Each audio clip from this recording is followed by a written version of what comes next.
40% of his kickoffs have resulted in touchbacks this season. That's a high figure. And this one is taken a yard deep by Gentry. And he comes out with it to the 18-yard line, and a hard hit made there by number 54, Britt Hager. And so Mike Tomczak, the #1 Bears quarterback, remember when they went to camp, it was Tomczak and McMahon and Harbaugh. And then McMahon traded to San Diego, and Tomczak given the lead role. Neil Anderson off to a great start this year. Brad Muster, the second-year fullback. Morris and McKinnon, the wideouts. Thornton is the tight end.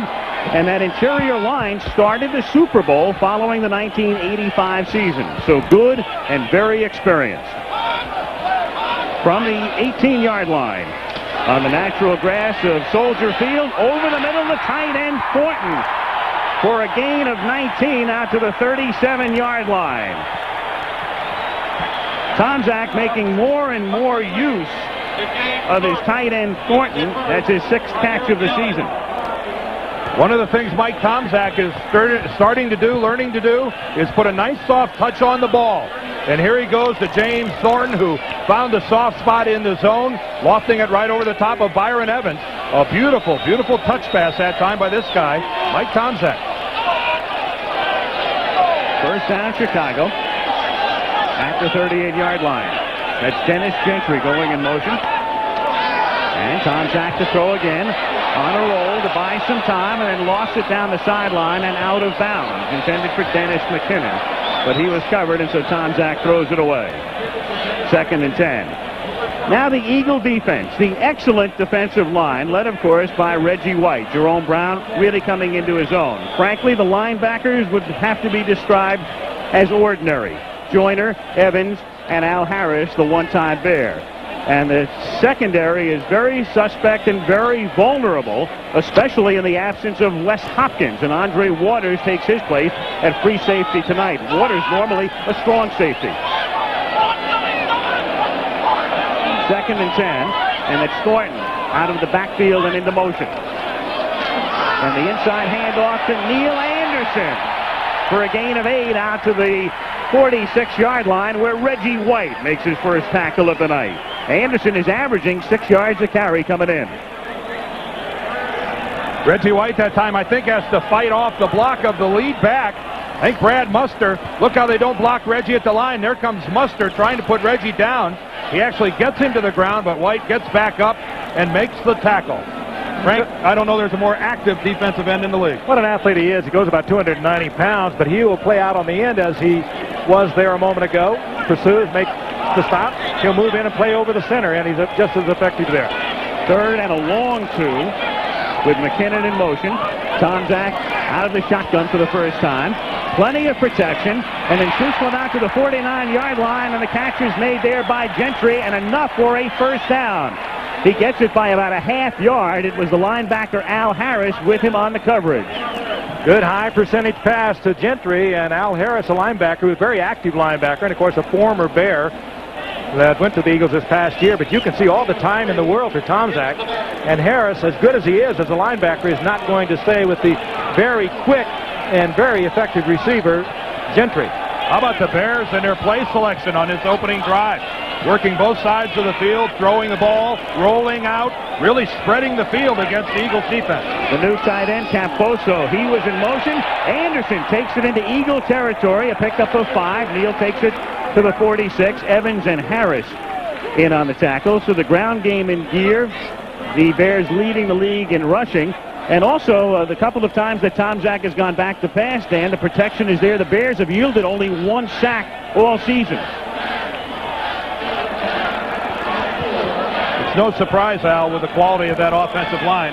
You talked about it. That's the starting line of their Super Bowl team, and no other group on the field needs cohesiveness, needs playing time together more than the offensive line. And the Bear 5, as they're known here in Chicago, have certainly gotten that over the years.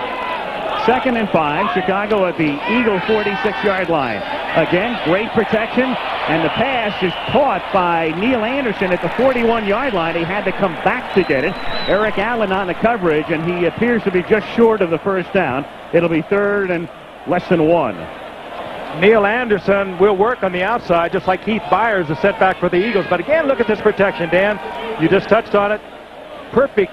You couldn't draw it any better on the board for him. They just dropped back, gave him all the time. It was 5-on-4, so what do? They're going to go ahead and double team Reggie White. And take a look at the experience of this group. Covert, Ports, Hilgenberg, Thayer, and Van Horn. Look how long they have been starters together. And that is so critical on the offensive line. And, of course, the Bears and their ability to run the ball consistently over the years prove their worth. 3rd and inches, and on a sneak, it's Tomczak who has enough for the first down. He needed just a couple of inches, and the Bears will have their 3rd successive first down. And you talk to Tomczak, and, of course, you talk to Mike Ditka. The Bears are very open about it. They are moving their offense almost to a kind of a San Francisco offense, and that is very conservative, very high percentage, little dink passes to Anderson coming out of the backfield. High percentage short passing game and keeping Tomczak out of trouble. He has done very well thus far. 300-yard game a week ago. But it's not the old Bear offense, as you said, Frank, which used to be Walter Payton right, Walter Payton left with a couple guards out front. Again, I want to reiterate, look how they're using the entire field. They really have Philadelphia off balance. Tomczak pump fake and going deep, but nobody is there as McKinnon had cut off his route at about the 22-yard line. I think that was such a good pump fake that even his receiver bit on it. And, of course, big number 92 right in his face. He unloaded on Tomczak just as he released it. Tomczak had a lot of success pump faking against Detroit last week. Watch number 92 now. They don't come any better. And he gets away from the block of Keith Van Horn. And then he has that great acceleration. Well, I guess he has some acceleration. He doesn't even start off rushing the passer. He was in a read situation. He paused on the line of scrimmage and then decided to shift gears and go get the quarterback. 295 pounds. 2nd and 10. This is the 9th play of the opening drive. And Tomczak's protection continues, and over the middle at the 36-yard line, the catch is made by Dennis McKinnon. It'll be 3rd and about 5 as we have played almost 5 minutes. No score. First quarter, great early season matchup. The Bears and the Eagles. Bears thought of as a defensive club first and foremost, and yet 102 points in their first 3 games. They're also averaging 198 yards rushing the ball, and when you can run the ball like that, you can throw the football so easily with the play action, and that is such a major part of the Bears game. Once again, leading the league as they have so frequently in running the football. 3rd and 5. Tomczak coming off a 300-yard day against Detroit, throws and is lucky it wasn't picked off by Seth Joyner. But the Eagles are able to hold, and the Bears will have to kick. The line of scrimmage is the 35, and they send in the punting unit. He was trying to hook up, Frank, with Dennis Gentry, and Gentry, for some reason, wasn't looking back at Mike Tomczak. There was some confusion that time between quarterback and receiver. Dennis Gentry was not expecting the ball. And Dan and Al, have you ever seen such a conservative series by Philadelphia's defense as Buddy got there? He's avoiding the big blitz and locking his corners up one-on-one. Well, he's given up 37 and 38 points in the last 2 weeks. Buford's kick is angled to the far side. And they'll line it up and mark it at the 11-yard line. So from there, will the Eagles take over with 9 minutes and 30 seconds remaining in the first quarter on a beautiful night in Chicago. Play to start as Philadelphia takes over at the 11-yard line. Dan didn't even work this week, so it's going to be questionable how long he's going to be able to go tonight. Randall Cunningham and the Eagles. Keith Byers, one of the running backs, that is he at the top of the screen, split to the left. They use him more as a receiver than a runner. And here's Anthony Toney, who was on the inactive list last week. He was dinged and didn't play against San Francisco. He picks up about 3. Let's take a look now at this Philadelphia offense. Randall Cunningham, second-round draft choice in '85 out of the University of Nevada, Las Vegas. With Byers, as we say, mainly used as a receiver. And Toney, Quick, and Carter, the excellent wide receivers. Keith Jackson, he's hurt, but is in there at tight end. And the offensive line is a little shaky. 2nd and 7 from the 14-yard line. Cunningham going deep over the middle and incomplete, intended for Carter. And right back there with him was Lemuel Stinson, number 32, and that banged up Chicago secondary. And you saw Cunningham on the audible there. He does a lot more audibling than a lot of quarterbacks in this league, and he does it very well. He saw the single coverage by Stinson, the replacement for Wolford, and he picked it up quickly, and he didn't get the completion, but he did the right thing. Defensive line, again, we'll see a lot of Perry tonight, depending on how much Hampton can play. We'll watch Trace Armstrong as well, the rookie end. Singletary is the main man in the middle, and there's that secondary, minus Dave Dewerson. 3rd down and 7. Cunningham stepping up. Has to get to the 21 for the first down. He has that and reaches the 29 where Steve McMichael makes the tackle. So Cunningham improvising and picking up the first down. We asked Mike Ditka today if perchance he would have a spy, somebody to kind of remain and keep track of Cunningham. Well, he did on this play. It was Sean Gale, the free safety. Randall goes back, can't find the receiver, pulls it down to Sean Gale, number 23, is assigned to be with him. He was with him, but what are you going to do? Well, remember what we asked Mike about the cop. He calls him a cop, and he said, you know, the cop is only good if he catches the guy that he's chasing. The scheme was perfect that time. It's just that the pursuer was not up to the pursuee. 15-yard gain, and it's Carter, who is the man in motion, who gets wrestled out of bounds after a pickup of about 3 by Vesti Jackson. And we got a good look that standing on the sideline is a dangerous occupation. One of the Bear personnel went flying on that one. Going to have to put numbers on the coaches on the sideline.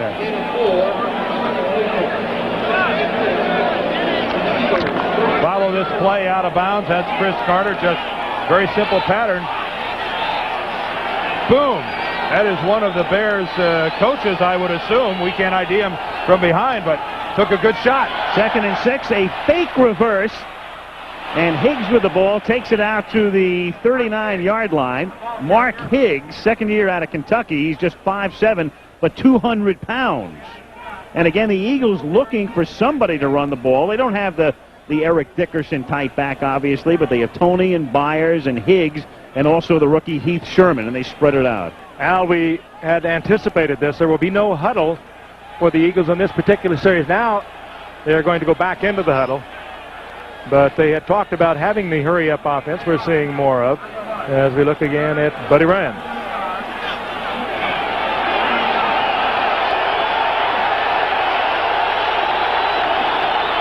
And on 3rd and 1, I don't know. It's going to be very close. Singletary was right there. Boy, Randall Cunningham did not make forward progress to amount to much. It was less than a yard. He needed about 18 inches to get a first down. And it's going to be extremely close. Again, this is just the whim of where the official thinks he saw the forward progress. This is where football is not a precise game. This officiating crew tonight headed by Pat Haggerty. He's the referee. You can see the marker on the far side. They have to get to the 39.5.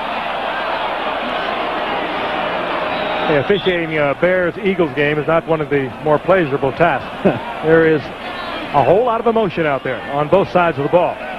Well, if it's an Eagle first down, it won't be by more than several inches. Eagles, prior to this play, 7 for 7 in similar situations. 3rd down and 1 or 2 to go. And by half the football, a first down. Your basic whim, 8 for 8. You know, Frank touched on it at the top. Sometimes feuds are nothing but media bunk and junk and hype. But this one is real. When one calls the other an empty can, you know it's real. Yep. We won't get into who called the other one. Yeah. And this is a PG show, so some of the comments will have to go unreported.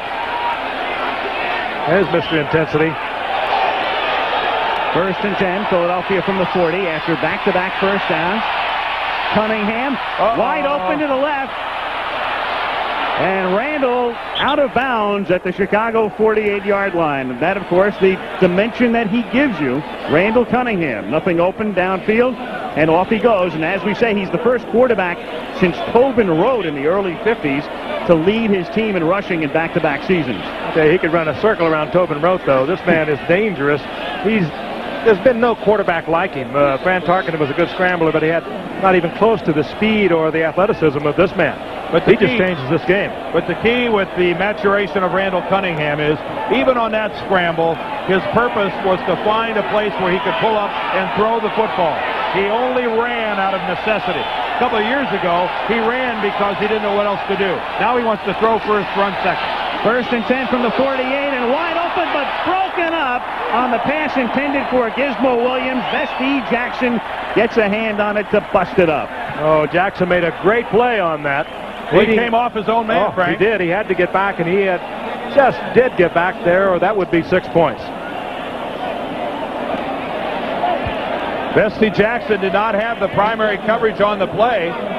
He's covering the man to the wide side, and then he makes a break. Look at Jackson come off. He's helping out Jim Morrissey. And boy, what a tremendous play by Vesti Jackson. Getting a finger on the ball and knocking it away. 2nd and 10. This is the 9th play on this drive for the Eagles. Good protection, but then it's batted down at the 50-yard line. Hampton among those who had his hand up. I think Dan got it, Al. I think Dan Hampton got it. He stayed at the line of scrimmage and timed his leap well. Told you about the knee. He will go in tomorrow to have the knee looked at. It was drained earlier in the week. He's had 8 operations on his knee. Look at the height. Dan stands 6'5" to begin with, but he got up there, batted it down, and not only is this year questionable for him, but maybe a career. Hey, lots of ways to be effective. If you can't penetrate, at least jump. 3rd down and 10. Cunningham sacked at the 41. Richard Dent.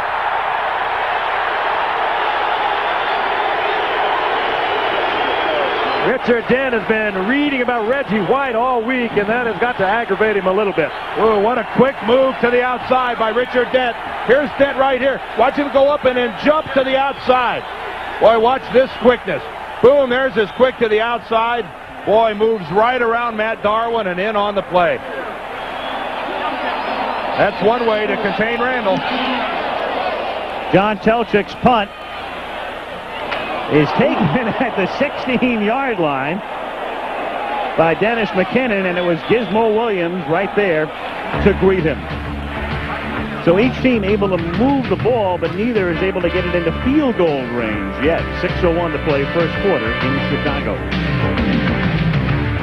Gifford, Dan Deerdorf, Soldier Field in Chicago on this second night of October. Gorgeous evening, temperature in the low 50s, and college football coming up.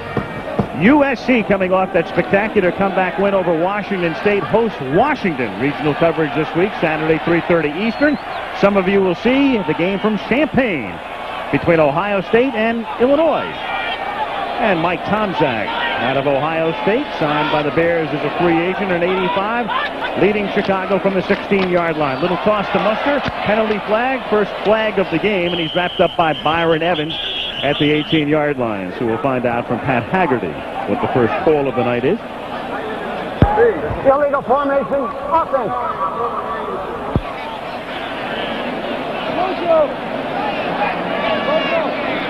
So the penalty is against Chicago. Funny thing about the Eagles, in all of their years coming into this city, they have never won a game in Chicago, be it at Dyke Stadium on the campus of Northwestern, at Wrigley Field, the old home of the Bears, or here at Soldier Field. 0-11 in regular season play and 0-1 in the playoffs, that being the Fog Bowl. As remarkable as that is, even to me, more remarkable is the fact the Bears have won 30 of 33 Central Division games. And Minnesota's come on strong in the last few years. They've just been totally dominant in this division. Eagles elect to decline the penalty and use up the down, so it's 2nd down and 9. And Tomczak comes up short, throwing over the middle. The pressure was on that time. Anderson, the intended receiver, and Reggie White making his presence felt. Oh, and that's Reggie working against Keith Van Horn, the right tackle. And Van Horn acted like he got hurt. Watch him lunge to the outside. And Van Horn's going to come up afterwards like he hurt his left arm or something. But, oh, Reggie White, a strong move to the inside. And he just tramples. But look how smart he was.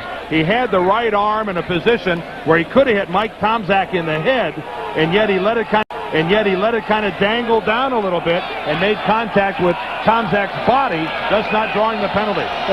Smart play by Reggie White. His dangle will take it off, though. I think Van Horn's a little hurt at right tackle. 3rd and 9. Out of the shotgun, over the middle. The catch is made by Gentry. A first down, and out to the 35-yard line. He is stopped by Andre Waters. Gentry getting free over the middle on a 3rd down play. Well-designed play. You got a cross between McKinnon, and as McKinnon crossed with Gentry, Tomczak got it in there, and of course the Eagle defender a little bit leery with all that traffic in there. Good, well-designed play. Well, it's an Eagle secondary that has had their confidence shaken. I mean, they've had Jerry Rice and Joe Montana go wild on them. They've had problems containing the Redskins. And frankly, the more complicated a pattern you throw at them early, I think the better chance they're going to have at succeeding. After an 18-yard gain from the 35-yard line, Tomczak takes to the right, goes to the left, throws short, intercepted at the 42-yard line by Eric Allen. And Philadelphia has it at the 45 on a pass intended for Wendell Davis. That wasn't a great defensive play. That was just a poorly thrown ball by Mike Tomczak. Well, I don't know where his head was on that one because he had no chance to complete it. Let's take a look at it. The intended receiver, Wendell Davis, driving hard on Eric Allen, and here the ball's in the air. And Allen's got a free shot at it. And Philadelphia gets the turnover in great field position at their own 45. Field in Chicago, more than 60,000 looking on. And the Philadelphia Eagles and the Chicago Bears having at it. The Eagles, the only team in the league that has scored in every quarter thus far this season, all 12 in their 3 games. They have it at the 45-yard line. Cunningham on a roll. Cunningham going deep, intended for Carter. He's double teamed. It's deflected and incomplete. Lemuel Stinson almost came up with it.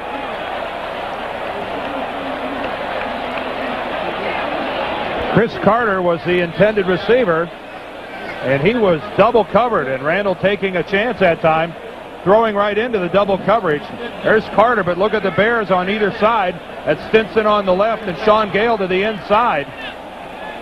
And Lemuel Stinson very, very, very close to picking that ball off. And the more you watch Lemuel Stinson out of Texas Tech, 5'9", 159 pounds, and he plays twice that size. Well, he'll rock you, won't he? He'll come up and support the run. 2nd and 10. Tony, and he takes it out to the 49-yard line. He is stopped by Morrissey. Anthony Tony, who was on the inactive list last week. When you look at the Eagle running game, you look at the average per carry. It says it all. Tony, 2.8. Higgs, 3.7. Sherman, 3.6. Byers, 1.6. About 100 yards in 3 games for many of them. They don't get about it. Their offense is wrapped up around number 12. Perry is in. The refrigerator, spelling Hampton on the defensive line. On 3rd and 6. Cunningham is 1 for 5 thus far. And he is 1 for 6 with an interception by Sean Gale, who takes it back to the 49-yard line. And so the Bears return the favor. And I'll tell you right now, as we look at a little pushy-shovey in the middle, Ron Heller, William Perry, but give the assist on that interception to Richard Dent. Richard Dent forces Cunningham out of the pocket. And we've got a lot of peacemaking going on down on the field. But Richard Dent right there, number 95, he's the guy that forces Randall Cunningham to move out of the pocket. As a result, Randall throws the ball high, and he got the interception as he intends to get it to Keith Jackson. All right, Dent's at the top of your screen. Here's the Fridge. Working inside, Mike Shadd, the left guard. The Fridge goes nowhere, except hitting Cunningham well after the play, but Richard Dent made that happen. And the Bears take over at their own 49-yard line. So each team has had the ball twice. Each has punted once. Each has had a pass picked off. 3:34 to play and a scoreless first quarter in Chicago. Thornton in motion. And Anderson looks for blocking and picks up about 3. Taken down on a nice tackle by Clyde Simmons. It'll be 2nd and 7. Let's go back to that interception again. Watch Richard Dent there at the top of your screen. Watch this move to the upfield. and then the quick move around the corner. And Matt Darwin, and look how he forces Randall up. He forces Randall up into the pocket, forces him to throw not set. And a lot of times you'll see a quarterback, when he's taking that step forward, that's when that ball has a tendency to sail on him. And that's exactly what happened to Cunningham that time. The ball took off, overthrew his man, the INT. 2nd and 7 at the Philadelphia 48-yard line. Inside handoff to Anderson, and he's wrapped up by Jerome Brown. The one-time Miami Hurricane in his 3rd year and beginning to come into his own. Here's so much about Reggie White, but every now and then Jerome Brown just explodes off the line. Well, the part of it is the Bears don't block him. Watch the line here pull this way. Here's Jerome Brown, totally unblocked as he comes into the backfield. You know, this kind of a blocking scheme might work against someone who doesn't have good pursuit. But I'm afraid that Jerome Brown has got more foot speed than maybe the Bears gave him credit for in that blocking scheme. There was a penalty against the Bears for holding, but it has been declined. Philadelphia will obviously take the play, which was a loss, and a loss of down as well. And it will be 3rd down and 12 from the 47. Brown in the Washington game a couple of weeks ago really came into his own. He had 11 tackles on his own, had a couple of sacks. He just was everywhere. Well, teamed up with Reggie White, they are really formidable along that defensive line. 3rd down and 12. Tomczak from the shotgun, deep over the middle, and a leaping attempt at the 22-yard line by Wendell Davis, but incomplete, covered by Seth Joyner. Touchy pass, Frank. Oh, that's another one thrown into a crowd. There are about 3 Eagle defenders, and the guy who really saved it was Wendell Davis. Let's take a look at it again. It's a straight zone defense. You'll never see it any more clear than this. And Tomczak tried to get it in. Seth Joyner is back there, and also coming over to help out in that zone is Isaiah Jenkins. Actually, Joyner, watch him. He gets a hand on the ball. It actually looks like Davis is going to catch this ball, but watch Joyner swing an arm. Now watch, right there, he actually knocks the ball away and then strips the arm down of Davis. He pulled Davis's right arm down so he couldn't make the catch. Seth Joyner, you don't hear all that much about because of, well, mostly it's Reggie White on that defense and the risk that they do take, but he is an all-around football player, super linebacker, and heading for Pro Bowl status. Laurie Buford, whose first punt was angled, and that's why it was only 24 yards. That was at the 11, nearly has it blocked. He draws a flag. Gizmo Williams makes the fair catch, and that's the risk you run as Isaiah Jenkins came in. Nearly blocked it, but instead he roughed the punter. Well, hold on a minute. Hold on a minute, Al, because this is where it could be a 5-yard penalty. Roughing the kicker. Okay. Roughing the kicker. Keep in mind, running into the kicker is only 5 yards, and that wouldn't have been a first down. But they've ruled that that was flagrant. They're calling that roughing the kicker, and that's going to be the personal foul that brings the first down. Well, he should have blocked it. He went high instead of going right at the ball off the foot. How do you see him go up like that? You take it in low, and it's a much easier path to the ball. But it's amazing that he didn't get a hand on it. Then there would have been no foul whatsoever. Here it is again. Jenkins. I don't know. He misses it. Unbelievable. How does Jenkins miss that ball? But again, I'll remind you, the referee had an option there. He could have called either running into the kicker, which is just a 5-yard penalty, and it would have still been a punting situation for the Bears, or he calls the personal foul, which is roughing the kicker. And that time, it was roughing the kicker, and boy, that's a big blow to Buddy Ryan and the Eagles. What determines it? Surgery? And again, when you go for that block, you go for where the ball is going to come off the foot. Jenkins went up, and somehow or other the ball got underneath his left arm. So it's a first down. Thomas Sanders is in as the running back. He has the ball and goes nowhere. It'll be 2nd down and 10 at the 38-yard line. Reggie White still making the tackle. He's going for riding time. He thinks it's collegiate wrestling. Reggie White building up a little riding time, maybe good for an extra point in the 3rd period. Delivering a sermon is the licensed minister, Mr. White. Well, they're going to try to cut Reggie. Watch Dennis McKinnon in motion. Dennis, it's going to take a little more than that to get Reggie White on the ground. That's, I'm sure, a job that Dennis McKinnon didn't volunteer for. Ditka said we have no plans to double team him. Perhaps he might want to rethink that. Well, it's a new strategy, sending a receiver after him. 2nd and 11, and Tomczak's throw is behind the intended receiver, Glenn Kozlowski. And again, White right in the middle of the action. Good read by Tomczak on the part of the blitz, but nothing doing between Kozlowski and Tomczak. Blitz was on, and Kozlowski locked up with individual coverage on Eric Allen. They both read it, and the execution was just bad. Greg Landry, now the offensive coordinator and the play caller for the Bears, has sent it in on 3rd down and 11 from the 39 out of the shotgun. 1:19 to play. Scoreless first quarter in Chicago. Gentry in motion.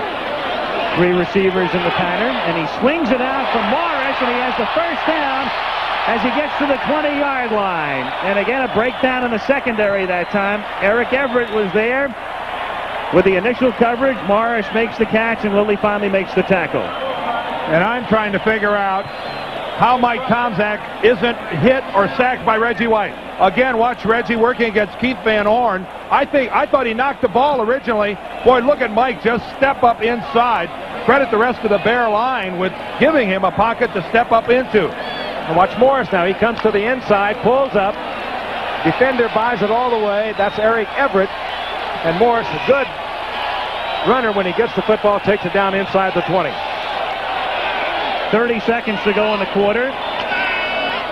Tomczak on first down. Little swing pass to Sanders, who eludes the first 2 tacklers and then takes it to the 15-yard line on what should be the final play of the quarter. Yeah, we had a sound apparatus on that field because you were seeing some hitting tonight on both sides of the ball. One of the things we want to watch for in the balance of this game, look how the Eagles have elected to keep Reggie White out rushing against Keith Van Horn.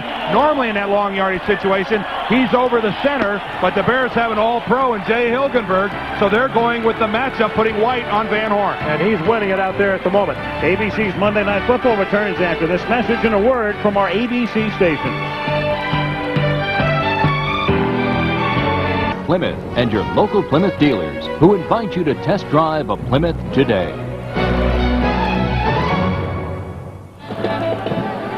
And we're back at Soldier Field in Chicago. Our 20th anniversary year. And a scoreless first quarter. Al Michaels, Frank Gifford, Dan Deerdorf as we start the second quarter. It is 2nd down and 5. Chicago at the Eagle 15-yard line with Caposo in motion and Sanders the ball carrier. And hit hard as he crosses the 15-yard line and pushed back. Take a look now at the numbers for the first 15 minutes. Well, guess who's had the ball this whole quarter? The Chicago Bears, over 10.5 minutes. Each team with a turnover, and the Eagles, surprisingly, haven't even gotten into positive numbers, -6. They are not going to win this football game by having a lopsided balance in favor of their running game. Meanwhile, 3rd down and long, the Eagles bring in their nickel. They like to come off this, and they might like to down here. If they can get the sack, they can move them back for field goal, but that means they get locked into single coverage, and that's when the Bears like to go to number 85, McKinnon. If he gets individual coverage, you can look for him. But again, I'll remind you, this is always where the Eagles have moved Reggie White over the center. Number 1. And on 3rd and 5, the Bears elect to take a timeout. Jack Bliss. They've come out with 3 wide receivers. Tomczak didn't like what he saw on the Eagles side. He'll discuss it with Landry and Ditka, and we'll come back to Chicago. The beautiful Chicago in a moment.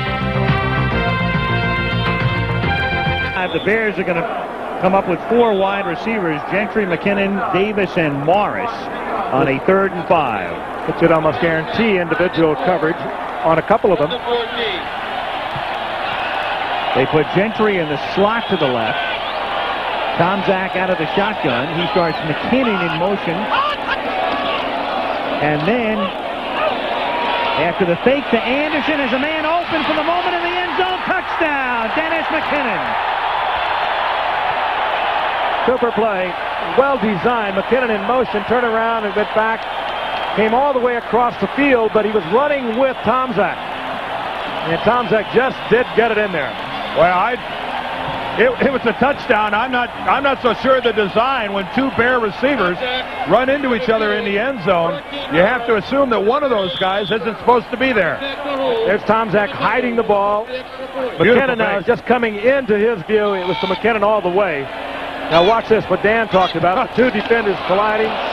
and McKinnon holds on to it. Good concentration on McKinnon. Well, Wendell Davis thought that ball was coming to him. I mean, you had two Bear receivers going for the ball in the end zone. Now I know that there's strength in numbers, but I don't think that that's exactly what they're looking for. Here's Wendell Davis right here. Now he's the guy that's going to make contact. He's working against Izell Jenkins. He's breaking for the ball. There's McKinnon coming from the other side. Wendell Davis just came back and got into it. The play actually was stretched out a lot longer than it should have been. But yeah, comedy of errors, but it pays off in a big 6 for the Bears. +1 by Butler. When we played the Cardinals on Monday night television, they came down to the Cotton Bowl and beat us 38-0, and I didn't play very well. I remember the Tuesday meeting with Coach Landry. I got chewed out very much for not doing some things that I was supposed to do, and it wasn't one of my better days. But I remember that because we went on to go to the Super Bowl after that. I think we won the rest of our games. Intercepted a pass lateral to Landry. He scored a touchdown and he chewed me out. I think that was the game where Don Meredith set new records for network impartiality. As he sobbed unabashedly. That's the first time I've heard an announcer cry about his whole team getting whooped up on that there. Butler's kick is touched by Gizmo Williams, so it's a live ball, and he gets it out past the 20 to the 30-yard line. Almost a disaster, but it turns out to be a decent run back and a flag at the 20-yard line. He was thinking about letting it go out of bounds, and then once he touched it, it's a live ball. Use their hands on the return. And the penalty against Philadelphia to back him up. So the Chicago Bears, and remember their last drive, stayed alive because of that roughing the punter penalty. And number 58 on the return. 10-yard penalty. First down. Remember we talked before about a secondary that's a little confused? Here's Dennis McKinnon. Watch him come in motion, back out, and then down. Mike Tomczak with the beautiful fake and out. Here's Wendell Davis over here that gets into the play. But again, keep in mind, we're dealing with a secondary that has been burned a great deal lately. And motion, rollouts, any type of confusion you can throw their way, I think it's going to be successful, and the Bears are early. It's Byers for a gain of about 2. There's William Perry, number 72, in on the tackle. You know about the Fridges weight problem. He's weighing in at about 340. And he's going to probably play a little more tonight than he ordinarily would with Dan Hampton hurting. I mean, they asked Mike Ditka about his stamina. He said, I don't know, we'll find out. Well, there's never been a question about Williams' ability to play the run, and that was a good look at it right there. Second down and 8. Little swing pass to Byers, and he's wrapped up by Ron Rivera, number 59. Bears Travelers Man of the Year. Of course, every team has one.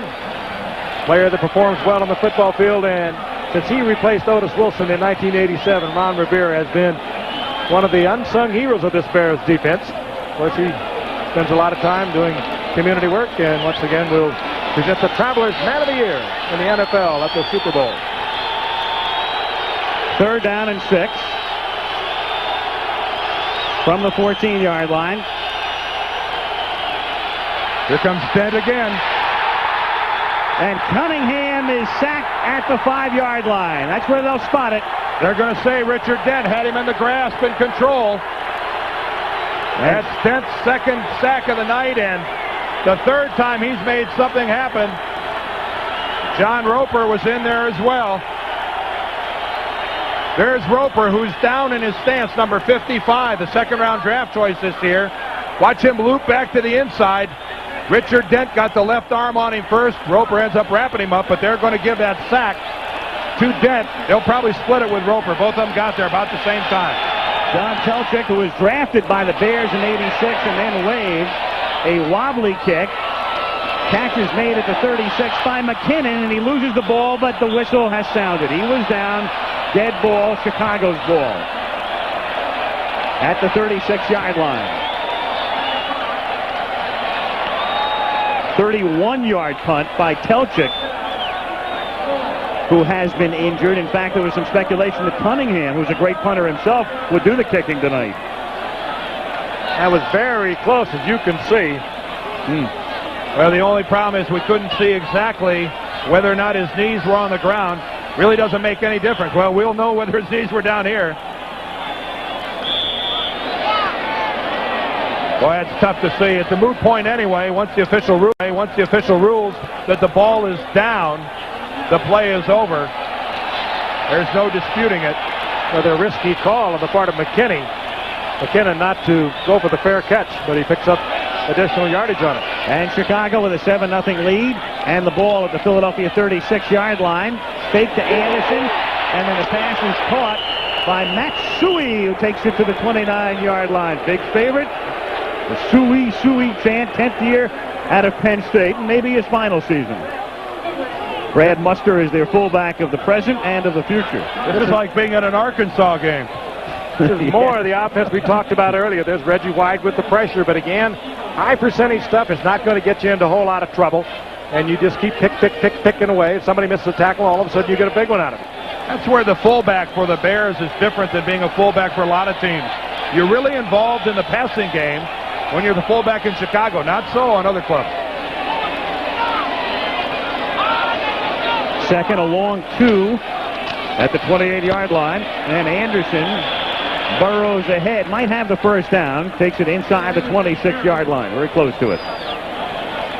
11:20 to play, first half. Bears trying to remain unbeaten along with the Giants and the Rams. You know, Dan touched on the quality of this organization. The Bears, they're amazing. They have 10 first-round draft picks on the roster. They have 8 second-round picks. They only have 8 free agents. You look at the Eagles have only 4 first-round picks, 5 seconds, and they have 14 free agents, including 4 unprotected free agents from the Plan B system. I mean, that's drafting well, it's consistency, and while Ditka gets a lot of credit, and the McCaskies, we give Bill Tobin a big hand on the job he's done since 1975. They've had a great rebuilding program. Meanwhile, the Bears have to take another timeout, the second used by Chicago, so they have just 1 remaining in the half with 10:42 to play in the half. And Frank, before Bill Tobin, a lot of credit goes to Jim Finks, who used to be the GM here. And he brought Tobin in. Of journalistic integrity called the Weekly World News, and according to this paper, we are supposed to have some visitors up here tonight. That is, if every one of the country's in the right mood. They have to be thinking positive. The only problem with this, if a alien craft should land while the Bears are driving, they're going to have to deal with Mike Ditka. And if that's the case, this could set alien relations back a million years. This is one of those papers that nobody reads waiting in the grocery line. I know that, but it does say the aliens will be arriving at halftime. We'll keep you posted. Our spotter, Kelly Hayes, is scouring the heavens as we speak. Of course, Lynn Swan will be here. From the 26-yard line. On first down, the catch is made by Gentry for a first down inside the 5. And Isaiah Jenkins, I think, was looking for a UFO because he was thoroughly beaten to the outside. And now, what are they trying to do, coming up with big passing plays while we're trying to do a UFO story here? Look at the little move by Gentry. What are these quick guys to the inside, the break outside, and just leaves Jenkins hanging there. So he's made more big plays for these Bears over the years. 5'8", 180-pounder. He runs back kickoffs. Great receiver. Once he gets the football, he's in danger of going from anywhere on the field. Well, it's, again, though, I don't know that I'd want to play cornerback for Buddy Ryan. You're out there by yourself an awful lot. He leaves you out there hanging. They don't get that pass rush, they're dead. First and goal from the 2-yard line. Coming back the other way to a wide open Matsui.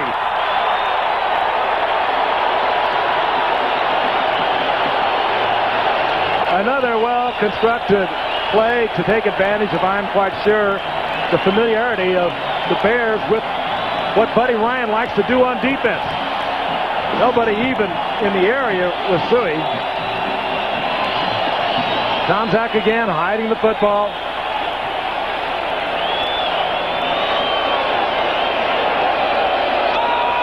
Kevin Butler hasn't missed a kick, be it an extra point or a field goal this season until now. Say what? Yep. As usual. You say it? All right, I want to harken back to what I said earlier about motion. Watch Camposo here in motion and how this is confusing Philadelphia. But here's Matsui, who's going to come all the way back across behind the line. And I think it's safe to say that this is a thoroughly confused Eagle defensive team right now. Matsui with his first touchdown reception since 1985. And how does a guy get any more wide open than that? And again, there's Joyner on the blitz. The high-risk Philadelphia defense gets burned once again by a beautifully designed Chicago play. And as you know, Dan, too, short yardage defense, goal line defense will not change. You can look at it, you know exactly how they're going to react. Well thought out. Give Greg Landry a lot of credit for that, but I'm sure they looked at a lot of hours of videotape and said, hey, this is what we can do. And that has all been taken off the tape out onto the field, and it just put 6 points up for the Bears. There's Greg Landry, the offensive coordinator, and boy, what a nice play. Well designed, and there's Matsui, who's trying to get his hair as gray as Landry's. With Walter Payton. And those two, of course, paired in the Chicago backfield for so long. Payton retiring after the 1987 season. And some speculation that this will be Matt's final year. Think of the yards that Payton made behind blocks by Matsui. Great all-around Penn State All-American. Subordinated a lot of talent to the good of the Bears and Walter Payton. Butler's kick taken at the 5-yard line. And it's Mark Higgs who gets wrestled down by Kozlowski out at the 23 with 10:22 to play in the first half. So Cunningham off to a staggering start. Randall had a career day 2 weeks ago against Washington. Had a rather ordinary day against San Francisco last week. And is off to a poor start, at least passing, tonight. You know, the scary part about him, if you happen to be a defensive player, a defensive coordinator, is that he is so explosive. It takes him one play. He'll scramble around, drop a bomb, scramble around, pick up 30, 40, 50 yards. All of a sudden, he's in your end zone. First down, 24-yard line. His third completion. It's Mike Quick at the 31-yard line. Mike Quick is a guy who's been voted to 5 consecutive Pro Bowls. He's had a wonderful career. This is the first time he has ever played on Monday Night Football in his 8th season in the league. And, of course, that's because he missed last year's Monday night game where the Eagles beat the Giants. Randall Cunningham with a great play. Mike missing most of last year with the broken leg, but he has rehabbed it beautifully and a very talented man. And those are the best eyes in football. 2nd and 3, and coming out of the backfield is Anthony Toney, who was almost tackled for a loss. Instead, it's about a yard gain. Morrissey makes the stop at the 32. It'll be 3rd and 2. You know, I guess celebrities have perfumes and scents and whatnot, but if we could get the essence of Singletary and bottle it, label it intensity and sell it, you'd have something unique. Look at concentration. He runs it all in there. Quick count on 3rd and 2, and seeking the first down. It's going to be real close on the spot. Anthony Toney, who has to get, as you can see, to the 34-yard line. And we'll see where they spot it. Referee Pat Haggerty. 9:09 to play in the half.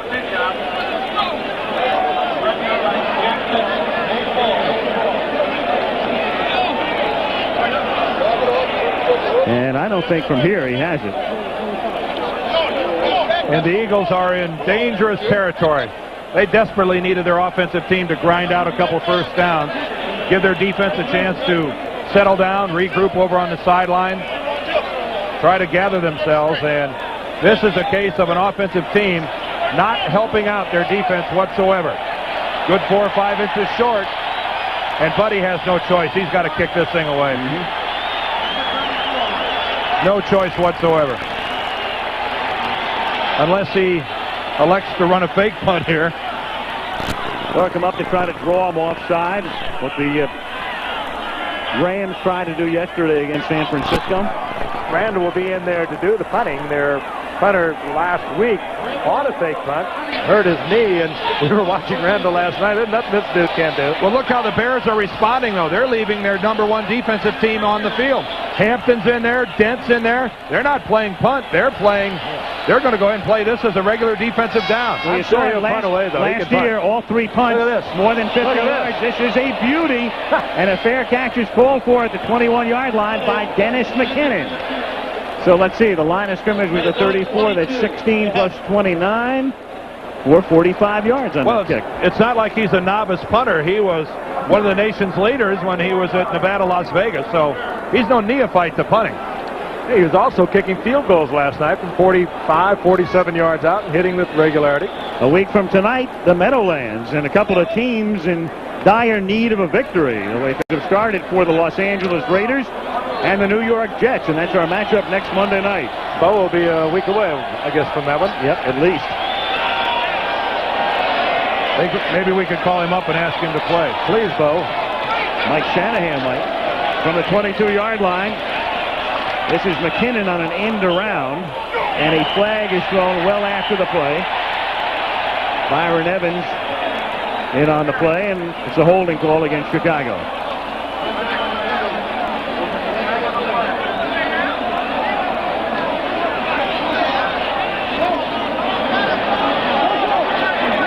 Tell us, Pat. Holding, number 80, offense, still first down. James Thornton, he's got his arms can do a lot of holding on you. This is where the Eagles can really beat up on you. They get you down deep. It's where they like to back it up with a blitz. They're the king of the turnovers. It is high risk, but they love to go for you down in this area. Good shot of Tomczak. Talking about Thornton and holding. Might have the biggest pair of arms in the NFL right now. Get the impression he wouldn't play if he had to wear a long sleeve shirt. He has got some major biceps. First and 20 from the 14-yard line.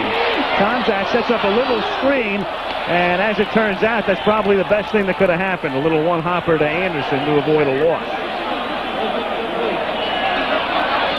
Second and 20. Mike Ditka, hard to believe, a year ago, a heart attack. He was a little bit more mellow on the sidelines last season when he came back, but the old Ditka has returned. Yeah, he was hardly what I would call mellow this morning. Hey, Mike gets fired up for any game, but as we touched on early, this is the Eagles, this is Buddy Ryan. It doesn't take a lot to flip his switch. We had coffee with Mike this morning. It wasn't quite a coffee clutch, though. I don't know if you got offered a cup. Mike drank a lot. We got nothing. Second and 18. As Tomczak hits Thornton. Who doesn't want to go down. Nope. Up at the 30-yard line.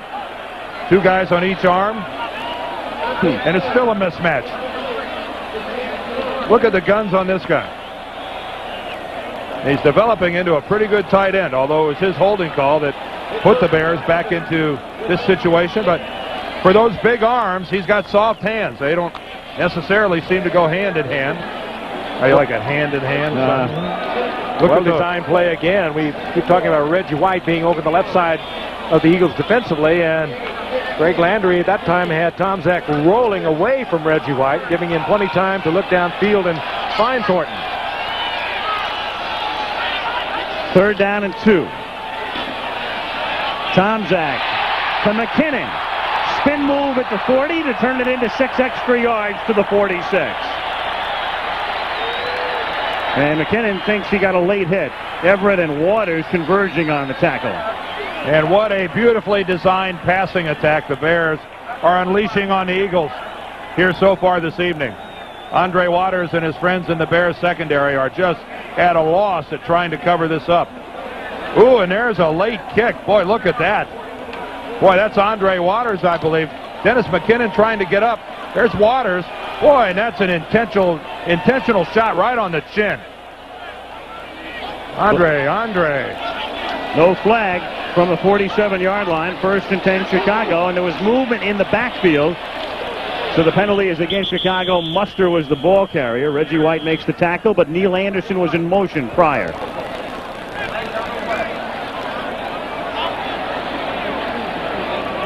.6:34 left in the first half. Chicago on top 13-0. Illegal motion, number 35, offense, still first down. No, Andre Waters at the end of that play came in and gave Brad Muster a pretty good shot right in the back. Andre Waters, one of the more aggressive members of any secondary here in the National Football League, but also prone to being a little wild, being a little late, and again, that -6 stands for Philadelphia. Just ask Jim Everett about Andre Waters. There was a lot of controversy about whether it was an intentional shot going for Jim Everett's knee by Andre Waters. 1st and 15. Little dump pass over the middle.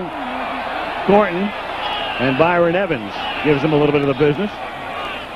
Boy, good coverage by Evans. He was all over Thornton. I think some of the crowd here thought that was interference. Again, just good, sound defensive coverage, Frank. And again, Tomczak goes down. Reggie White not getting to him, and give a lot of credit, and we have been, to that Bears offensive line. Over in the right side, Keith Van Horn has been about as busy and as visible as a tackle will ever get dealing with Reggie White, but he's doing just enough of a job to let Tomczak go with those high percentage passing completions, and they have been able to control the game with it. That pass was incomplete. It's 2nd down and 15 from the 42-yard line. Blitz, but Tomczak unloads, and then it's dropped by Muster. Todd Bell, the former Bear, coming in on the safety blitz, forcing Tomczak to get rid of it. It's 3rd down and 15. Brad Muster really, when he came out of Stanford as the Bears' #1 draft choice last year, was really known for his abilities to contribute to the passing game. And he'll be the first to tell you that it's been a rocky year so far. He really broke out of it with a good rushing day last week against Detroit, but catching the ball, he's been dropping some wide open passes, and I think it was obvious to see that it's frustrating to him as well. 4 wide receivers. Tomczak from the shotgun. 3rd and 15 from the 42-yard line. Tomczak fires over the middle, too high, intended for Morris, and he was surrounded by 5 white shirts. So it'll be 4th down, and the Bears will be forced to kick with 6:01 to play in the first half. Mike Ditka took over here in 1982. He inherited Buddy Ryan. He had no choice. Hired by George Halas, and Ryan came with the package and remained under Ditka for 4 years. And then it was Ryan who got his chance to become a head coach under Norman Brayman, the Philadelphia owner, in 1986. I think we touched on, but they've met 3 times before since then, and the Bears have won all 3 of them. But they still continue to needle each other, throw the barbs back and forth, and keep it alive. Buford's kick, out of bounds at the 20. The loop by Town. What a skyline. Is that beautiful? Bearstown. Hubstown. 13-0 Chicago. Sonatstown. The Goodyear blimp on the left is the beautiful Wrigley building, and there's a salute to the Cubs on the right, who open the National League Championship Series at Wrigley Field Wednesday. Here, Philadelphia. From the 20-yard line, screen pass, Byers gets a little bit of blocking and picks up about 6 to the 26-yard line. You can see Dan Hampton seeing a lot of action tonight, a lot of question in terms of how much he would play. That screen designed, of course, to get a little pressure off Randall Cunningham, who he is the one that's got all the pressure tonight from the Bears defense. What's really strange right here is that it's Dan Hampton playing with the Fridge, and it's Steve McMichael on the sideline. That's ineptitude right there. 4 possessions and nothing. 2nd and 3, and Richard Dent comes back to make the sack. Oh, a little deal to the inside. Nobody touched Dent.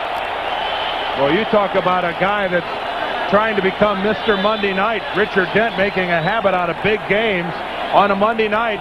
This is what you call just a loop to the inside. Watch Hampton work to the inside. There's Richard 95, and Hampton does his job, takes up 2 blockers. Richard Dent is freed all the way. Dent gets the glory. Hampton did the hard work. Took 2 guys. 2.5 sacks here in the first half alone. And right now, Richard Dent's going, Reggie who? 3rd down and 13.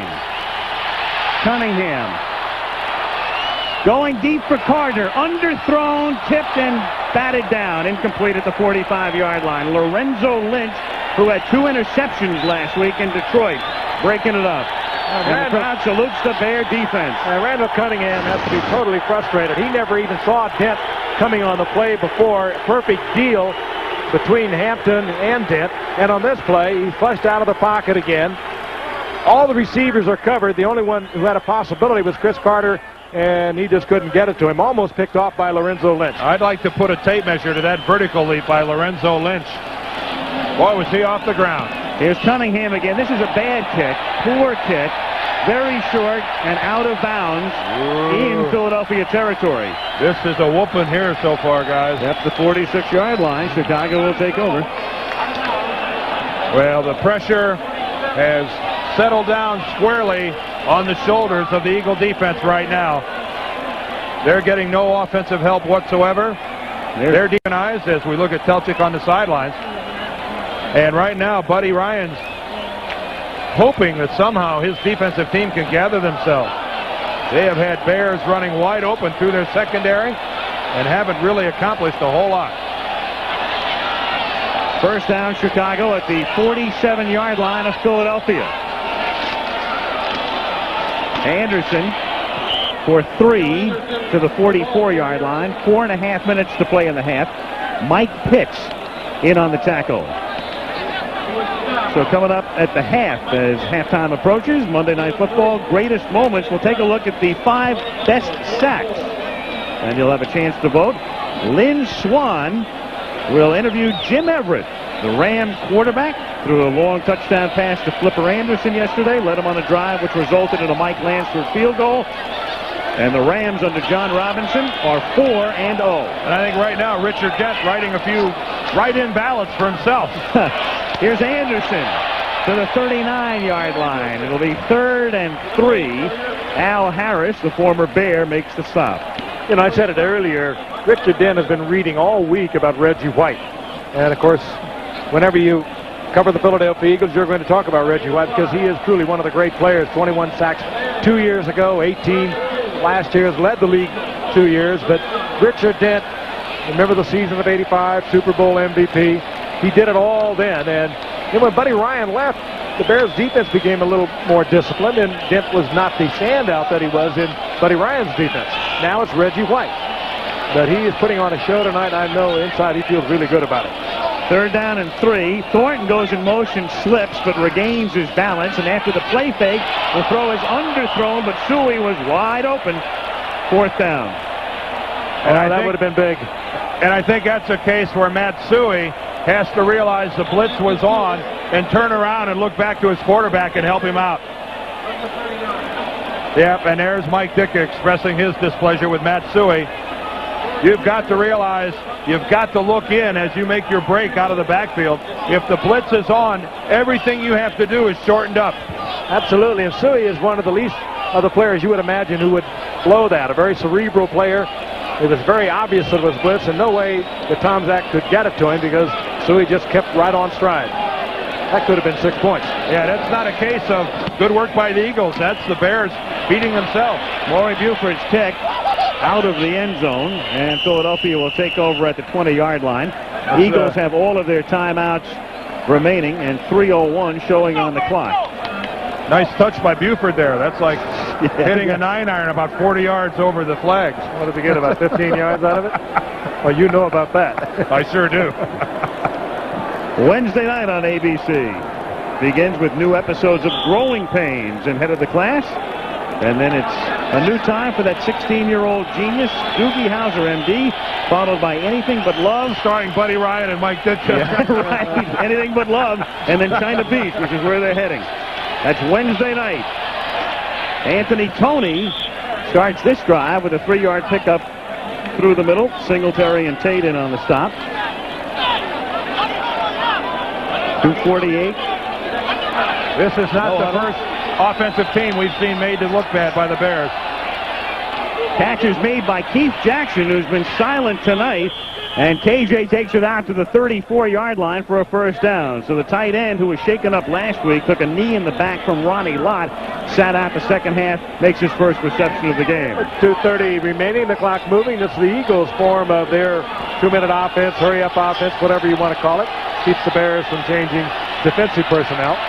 Out of the shotgun, intended for Byers, but leads him too far. Keith Byers had gotten 3 down the sideline behind David Tate, but Cunningham couldn't connect with 2:14 to play in the half. Well, this is just a touch pass all the way by Cunningham, and he drops it in there, and as Frank said, just about 2 feet too far for Keith Byers, who was about 2 yards on the other side of Tate.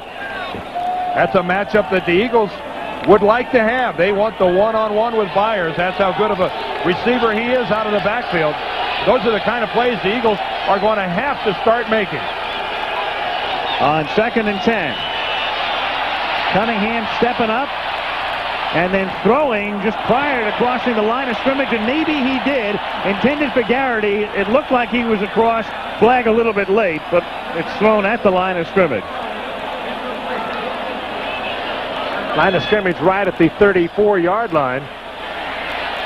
And that is the call.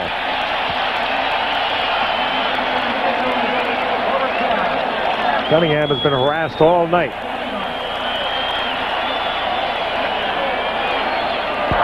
We have an illegal forward pass beyond the line of scrimmage.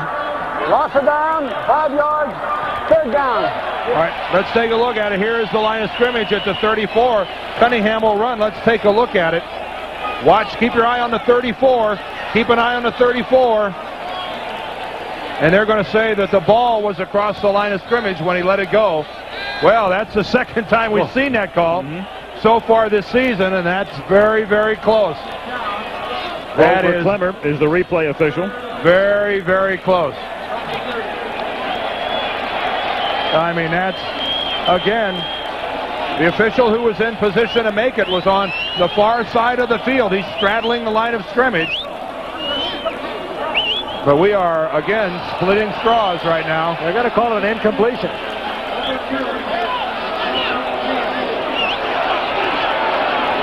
And apparently they're going to move it back to the original line of scrimmage and simply call it an incomplete pass. And I think that is an outstanding job by the officiating crew of realizing that's an erroneous flag, picking it back up. Yeah, Cunningham was not across the line. And we did it in this lunch hour. Yeah. That's how it should work. It could work like that. I'd be all for it. Hey, don't be afraid to pick that flag back up. 3rd and 10. 2:07 to play in the half. Pressure from Tate. Cunningham escapes Tate and then throws for Quick, who's double covered in the sandwich and incomplete. Jackson and Marcus Paul had him surrounded. But yet you only have the one receiver deep in Mike Quick. And that's just one of those passes that you, if it is intercepted, you say it's better than a punt. I was going to say, you just threw that up there. If he gets picked off, you figures like your punt. How's that for coverage? Michael Jordan had had it. Now, if Mike Quick comes down with that ball, the Pro Bowl ought to be held tomorrow. Outstanding coverage that time. Outstanding. 2-minute warning. And Philadelphia looking for the same type of comeback they had 2 weeks ago at Washington when they were down 20-0. But that's an offensive formation where the Eagles could do a lot of things other than kick. This is Cunningham. Nice kick. And a beauty because it will be down inside the 10-yard line by Gizmo Williams, who touches it at the 7. So Chicago has the ball, 1:46, and the Eagles figure to take their timeouts defensively. The Bears have just one timeout remaining, and we can tell you that coming up this weekend on ABC Sports, college football action, beginning at 3:30 Eastern Time, the Huskies of Washington take on Frank Gifford's alma mater. Frank recently making a major contribution toward construction on the USC campus. Heritage Hall. 18-17. Quite proud of that. Both of those beat Washington State on Saturday. And both of those head coaches were both college coaches of mine. Larry Smith and Don James were both at the University of Michigan. That's one regional game, and the other is Ohio State meeting Illinois in Champaign. First down in Chicago from the 8-yard line, and this is Neil Anderson looking for some room and taking it out to about the 11-yard line. And let's see if the Eagles want to stop the clock. Reggie White in on the tackle. And there is no inclination on Philadelphia's part to stop the clock. I think what we're heading for is a massive rethink on the part of the Eagles when they go in at halftime. And I don't know what they can rethink, because this is just a well-executed game plan offensively for the Bears and a total domination defensively by the Bears. Let's see what happens on this play. They may take a timeout after the second down play. 2nd and 6.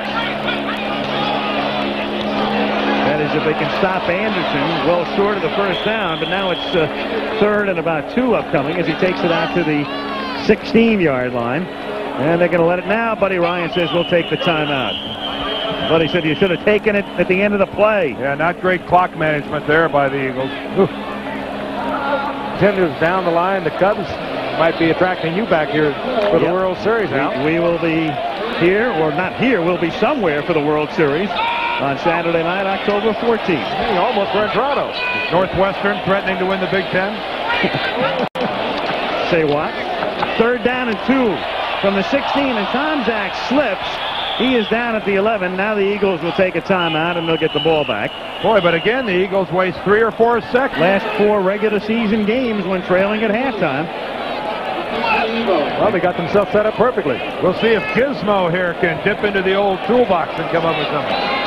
Maury Buford's kick is a line drive, and Gizmo has to run over, and then he fields it on a bounce and gets buried by Ron Morris. Ooh. At the 40-yard line. So here comes the Bear defense. Ryan left. Tobin took over. The Bear defense hasn't missed a beat. William Perry seeing a lot of action tonight. Fridge is back in. We mentioned the Fridge at about 340 pounds. And Dan, you know how hard it is to take off weight. They've had him on diets and eating disorder centers. He's tried everything but the Anushka Institute, has the Fridge. How dare you bring me into this conversation? What do you, I know nothing of the kind. What are you talking about? I meant Dan Daniel. The catch is made by Keith Jackson. I do have a legitimate question, though, Dan. Seriously. If you weigh over 300 pounds, what do you weigh yourself on? I don't know. Ask somebody else. What do you mean? That's a legitimate question. The Eagles are at the 50-yard line. I know that. The Eagles are at midfield with 26 seconds left, and I resent this a great deal. I guess you could go down to the ice house. Oh, aren't you cute? I'm out of it. 2nd down and 1 from the 50. Cunningham throws to Byers, and Byers will get out of bounds at the 43-yard line. 20 seconds remaining. Again, the Eagles have 1 timeout. Lemuel Stinson with the coverage. Their kicker, Luis Zendejas, has been very good. Good long-range kicker. And right now, of course, they're still out of field goal range. There he is warming up. If you go by the flags at the top of the stadium and also the flags on top of the goalpost, then Dejas, if he gets a chance, would have to kick into the wind. 1st and 10 from the 41. Cunningham scrambling and stops the clock by going out of bounds at the 38, but now he's down to 12 seconds. And when those 10 or 12 seconds look good back up on that clock that they wasted before they chose to call the timeouts a few moments ago. That's an excellent point, Frank. That's an excellent point. We brought it up at the time. You know, you talk about urgency. You talk about a second here, a second there. The Eagles easily have squandered 10 seconds in the exchange, getting the ball back from the Bears when the Bears were back by their own goal line. You saw Zendejas warming up. His longest field goal, 50 yards, the longest of his career. Cunningham. And Jackson can't make the one-handed catch with 8 seconds. That would have gotten them into field goal range. Right now, they're just out of it. And he was wide open.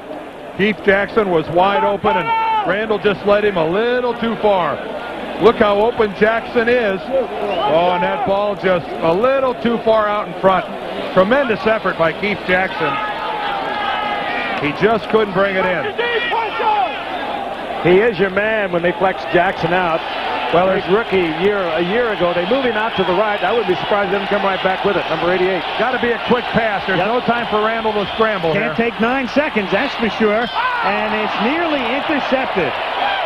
Lemuel Stinson had it in his hands and dropped it on the pass intended for Jackson. So now the line of scrimmage is the 39. If you're thinking field goal, it's 56 yards. And let's go back again to how lethargic the Eagles were. They have cost themselves a play. They have cost themselves 1 full play here, with there only being 3 seconds left on the clock. Right now, they got to take it up into the end zone. Oh, yeah. Every team has different names for this. Looking for the defensive foul. Time can't run out on a defensive foul. But it's known as a Hail Mary. There's a marker down. It's out of the end zone. 9 players in the end zone. But reminder, we do have a flag at the 40-yard line, and a half cannot end on a defensive penalty. If this goes against the Bears, 1 more play against Eagle, half is over. Men on the field. defense. And it does. Half is over. Wait a second. No, that can't be right. It's on the defense. How's it, Pat? I think you better back up, pal. They'll back it up. Unless you meant offense, Pat. No, they're correcting right now. We have, hey, you got one to go. One to go. 12 men on the field, defense. One more play. Yeah, there we go. There you go, Pat. Boy, you got my heart up in my throat there, Pat. Your heart. I thought they changed the rules without telling me, and Buddy's heart as well, I'm sure. That's a no-no. It's a 5-yard penalty, so the ball's at the 34. If you're thinking field goal now, 51 yards. But they're going to go for 6. Well, I think if you were on an artificial surface, they might let him go for it. Out of the natural turf, it's against the wind, a little too much, they figure. As we mentioned, twice he has made 50-yarders in his career, but they'll go for it on the 1 play remaining. And Cunningham with 3 receivers and 6 defensive backs in the end zone. I think it's intercepted. Yep, picked off by David Tate. And the Chicago Bears leave the field at halftime, attempting to remain as one of only 3 unbeaten teams in the NFL after Week 4, along with the Giants and the Rams. At the half in Chicago, the Bears lead it by a score of 13-0. You wonder if the Eagles offensively, Frank, are going to be able to shake this. They were miserable in half number 1. Kevin Butler to kick it. And it's Henry Gizmo Williams. Brought down out at the 27-yard line by Maurice Douglas. And here is Randall Cunningham, 7 for 19 for a total of 51 yards with 2 interceptions. He's carried the ball 4 times for 32. And there are the numbers through the first 30 minutes. At least getting the Eagle passing game at a positive numbers. Well into the second quarter, they only had -6 passing yards.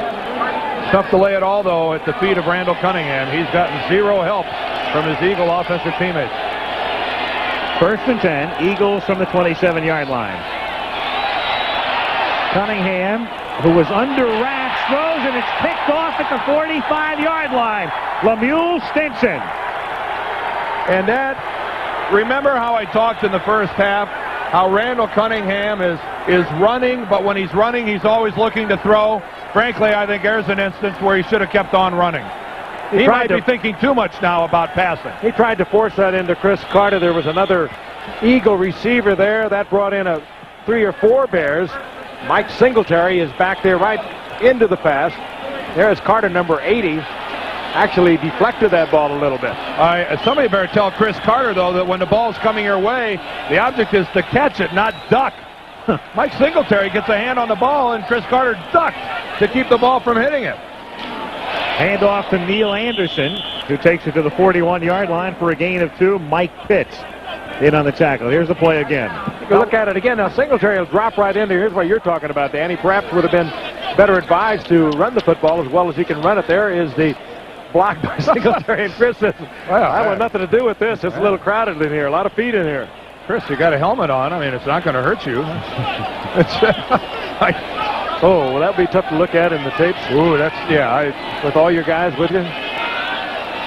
Granted, it's an instinctive reaction, but still. In another sport, maybe. 2nd and 7 from the 40-yard line. Yeah, boxing, maybe. Or water polo or something. Anderson gets 2 to the 38-yard line. Well, whatever Buddy Ryan drew at halftime, that weren't it. That was not the way the Eagles wanted to open up the second half. And we've got an Eagle player down on the field struggling to get up. That's Todd Bell, who's prone. And they're already -1 starter in the backfield in Wes Hopkins. And now Bell, the former Bear, who was here, you'll recall, in '85, both he and Al Harris sat out the season. Bears won the Super Bowl anyway. Now they're both in Philly. Sat out on the field early 3rd period. 13-0, Chicago. Bell to the left of your screen. I'm going to tell you ahead of time, he takes a real shot on his left knee, and if you're squeamish, don't look. but we've got an obligation to show you the injury. There he takes a blow to his left knee. You see the knee totally collapse. And Todd proved he didn't have to. He's out for 6 weeks, and we can only hope something like that for Todd Bell. But that's a serious shot he took on his left knee. Precisely. 3rd down and 5, and Tomczak's pass is incomplete, intended for Morris. And the Bears will have to kick.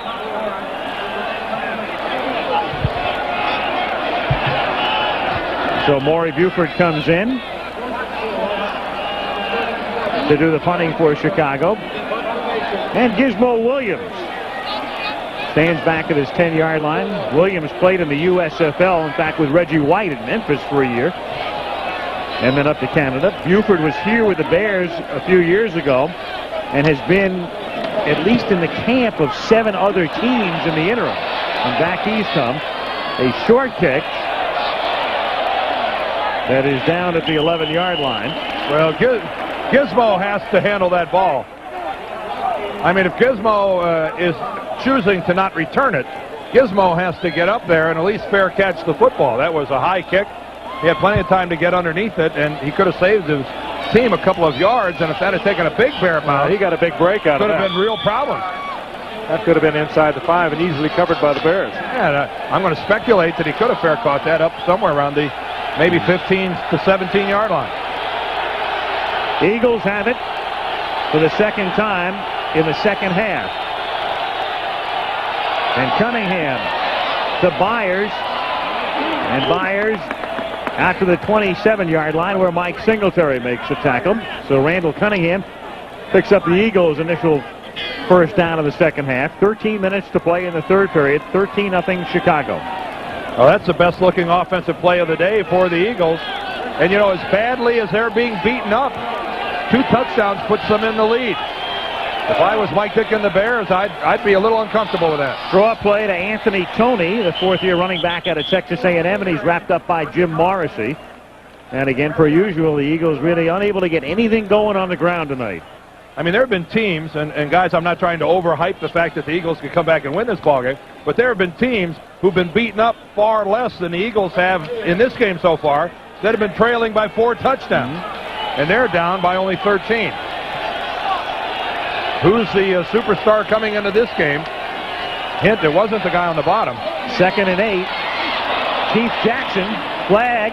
He has a first down out at the 42-yard line. That will probably be for a face mask. Good pickup and read on the part of the Eagles. Singletary on the blitz from the middle linebacker. They picked him up. And Cunningham was able to deliver the ball, get it to Jackson. Then they're going to have a face mask, and you're going to see it right here. This is Tate filling in for the injured Dave Dorson. There is little or no question on that. And that's the inadvertent kind. I would assume they'll only tack on the 5 yards onto that because he didn't grab the face mask and hold on and snap the head. The 2 things now worked well for the Eagles offensively. They were able to get Keith Byers out in the flanker position. They got a lock up there with the safety man, Sean Gill. That's what they wanted. They hit him for a big gain. They read the blitz against Singletary, and they were able to get the ball to Jackson. From the 48-yard line, Cunningham fires to Keith Jackson, and he has a first down. The 2nd-year tight end out of Oklahoma. Went to the Pro Bowl last year. Takes it inside the 40, putting the ball in the face of Tate. Hey, Jackson caught that out of self-defense. Cunningham drilled it in there. He was covered well by Tate. That's one of those passes that if you don't catch it, it's going to have to be surgically removed from your sternum. And the Eagles showing some signs of life for the first time tonight. At the 39-yard line. Randall audibling. And the Bears with a blitz. And he's going into traffic again, and too deep, fortunately for him, because Carter was double covered. He picked the one man who was double covered. His other 2 men were single covered. Sean Gale was back there covering on Chris Carter. Let's take a look at it again. Simpson is going to get help from the inside from Sean Gale.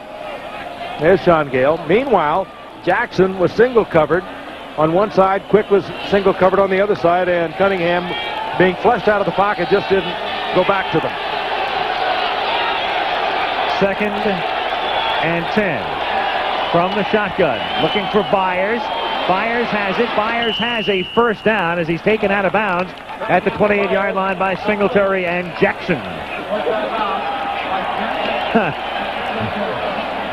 Byers, who came up basically as a running back, they discovered how good a receiver he was. Had a couple of tough years with an injured foot, but he has turned into a super receiver. He just made himself a nifty little collection on the sidelines there, but he works just as well out of the backfield as he does from the flanker position. Hello there, I'm Keith Byers. I was an All-American at Ohio State. On my bubblegum card. Talk about a pass. Oh, there's a double clutch. David Alexander, the center, moved the ball. This has got to go against the Eagles.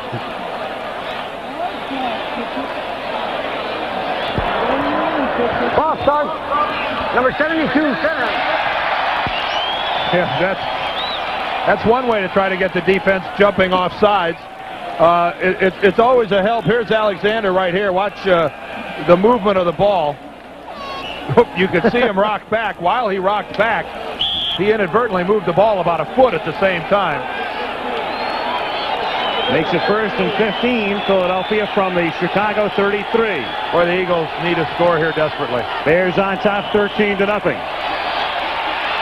Cunningham fires, and it's dropped at the 15 by Greg Garrity. He was right there and dropped it. Interesting to see the strategy played out. Buddy Ryan was telling us last night, when the Bears line up in their straight 4-3, as they did on that play, he said 100% of the time they're going to blitz. That's exactly what they did. Cunningham was well aware of it, had the individual coverage. He just threw the ball poorly. Venerable Soldier Field used to hold more than 100,000. Now modernized, capacity about 60,000. 2nd and 15. Cunningham throws, open on the sideline, but dropping the ball is Keith Byers. And it'll be 3rd down and 15 as they bring it back to the 33-yard line.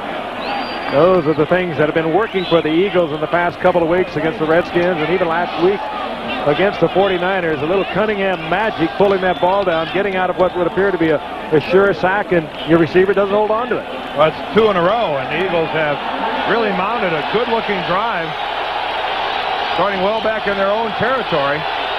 That's a confusing statistic, 0 for 4, because there's some drops in there. 3rd and 15. And here comes the blitz again. It's Carter taking it at the 30 and wrapped up. Lorenzo Lynch tackles him after a minimal gain. He wanted a face mask called at Carter. David Tate put the pressure on with the safety blitz. And the line of scrimmage is the 30 with a 4th and 12.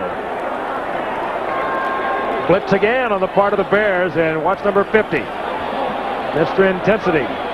Tony takes him on, does a little bit of a job on him. And Cunningham has to let it go. Actually, Tony got Singletary to the ground. It wasn't very pretty, but it was effective. It gave Randall time to throw it, and there's a high snap. 47-yard attempt by Luis Zendejas is good, and good by plenty.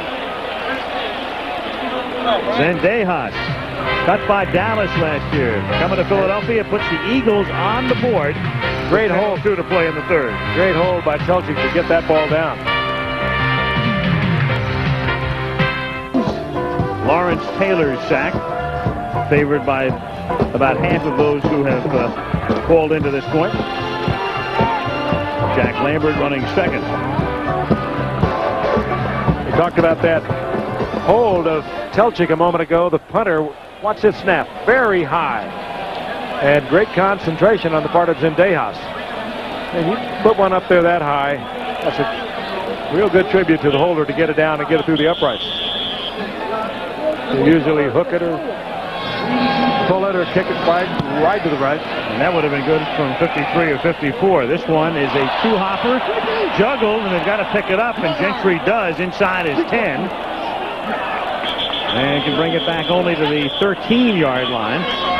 And so Chicago will take over at that spot. Bears tonight have scored the only touchdowns in the game, both on passes coming into the game. Chicago leading the league in rushing. But tonight, averaging just a little bit more than 2 yards per carry. And lost in all of this is how well the Eagles have played the Bears and their running attack. The team that's #1 in the league and has run roughshod over everyone for years. And right now, that's one of the big reasons the Eagles are in this ball game, how well their front 8 is playing on the running attack. From the 14-yard line, Tomczak working against secondary, hits Gentry, and he's tackled by Allen. We say weakened because we saw Bell leave, and Hopkins was hurt enough that they were thinking about having him inactive, but he is not only active, he's in the game right now. Meanwhile, lowest career sack rate, you can see you never sack Marino, but there's Tomczak, clearly second in that category. Once every 33 dropbacks, and some of the other names there to give you some comparative information. Whereas Randall Cunningham is what? Gets sacked once every 7 or 8 times he drops. Yep.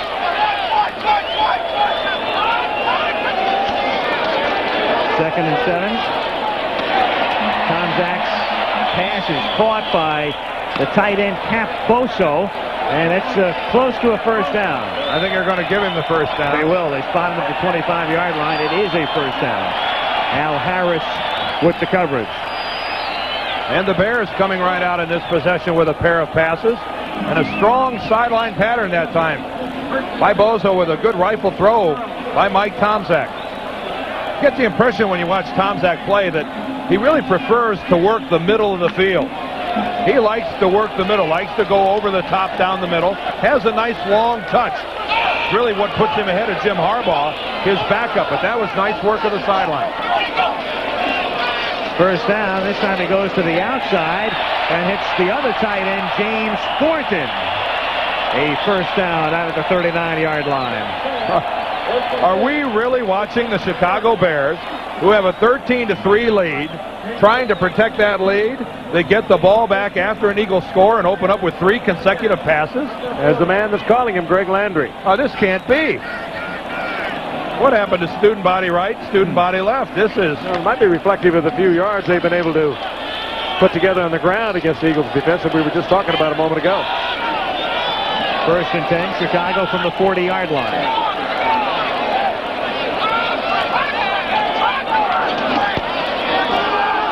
A draw, and Anderson takes it out to the 49-yard line where Wes Hopkins knocks him down. Nice call. 3 straight passes, then the draw. That's how to set it up. That is how to set it up, and really the tackle Neil Anderson breaks to make it happen is Reggie White. Reggie White is all over Anderson in the backfield.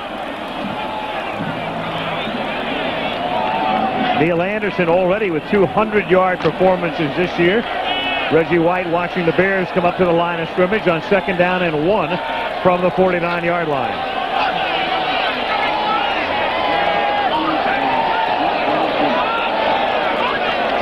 Thornton in motion. Anderson across the 50, a first down, taking it to the Philadelphia 47-yard line. Good drive for the Bears. From inside their own 15-yard line. They lead 13-3. 6.5 minutes to play in the 3rd quarter at Soldier Field. First and 10 for the Bears from the Eagles, 47. A little cool tonight, not that bad though. Temperature about 50 degrees.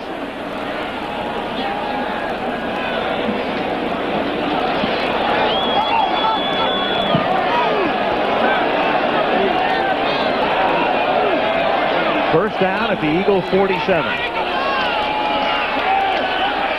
Tomczak over the middle, man open at the 30 is Cap Boso.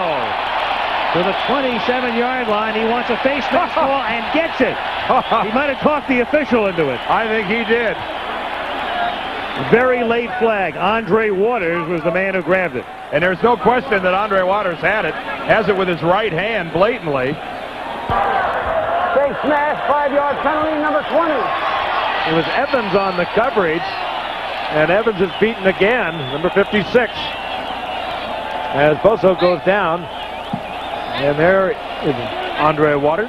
And he rides it down, and he keeps his hand on it. And you saw Bozo come up and grabbing his face mask, and he worked the referee for a good 4 or 5 seconds until the flag came out. There's a... Yeah, it was like this. It was like this.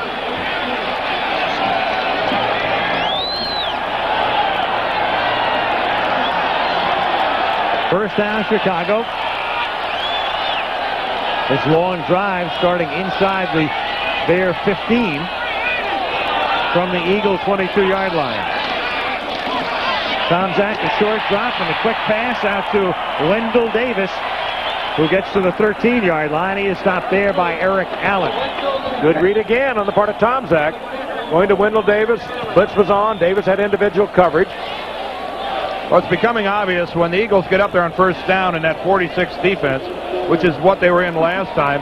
And if you're going to have a cornerback giving as much ground as Eric Allen did that time, why not? Take 2 steps back, fire it, take the easy yardage. Why try to jam it in there against 8 guys?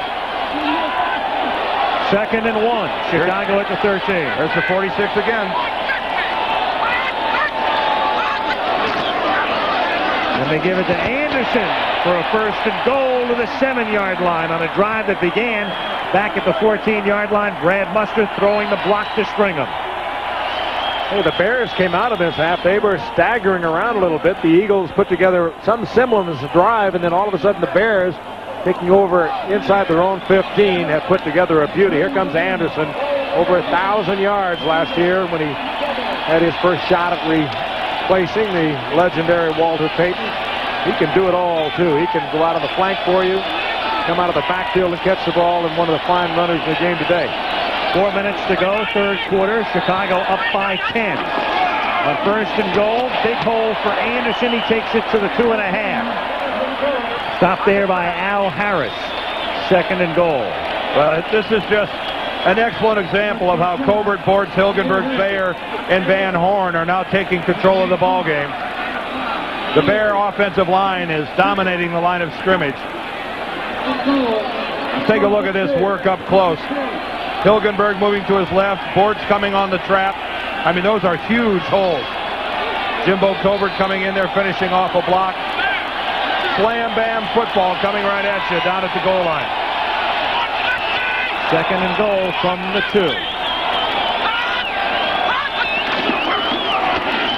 Anderson, touchdown Bears. That was a great looking drive. They did it all. Outside passing over the middle to the tight end, to the wide receivers, reading the blitz. Anderson judiciously used. And Ditka did it the way he would like to do it to Buddy Ryan.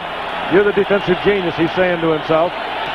Take this, Buster. Yeah, nice and slow and painful. Nice, but surgical. Nice. Hey, what a good-looking move by Neil Anderson back to the inside. Butler, who missed his last extra point attempt, rediscovers the range. However, there's a flag down. Andre Waters came busting through. Well, we may get running into the kicker. Running into the kicker, number 20. Roughing the kicker, number 20 will penalize on the kickoff. That's Andre Waters again. Tomczak was trying to pick Andre Waters up and help him out, and he almost got himself punched out. Well, Andre Waters, no stranger to the fray here this evening. He's been in the middle of just about everything. No stranger to the fray on most evenings or Sunday afternoons. And he's no stranger to the yellow flag. You like good aggressive play? You go after the ball, you go after the receiver and the ball carrier. And it's a fine line between being overly aggressive and not being smart. Let's take a look at it.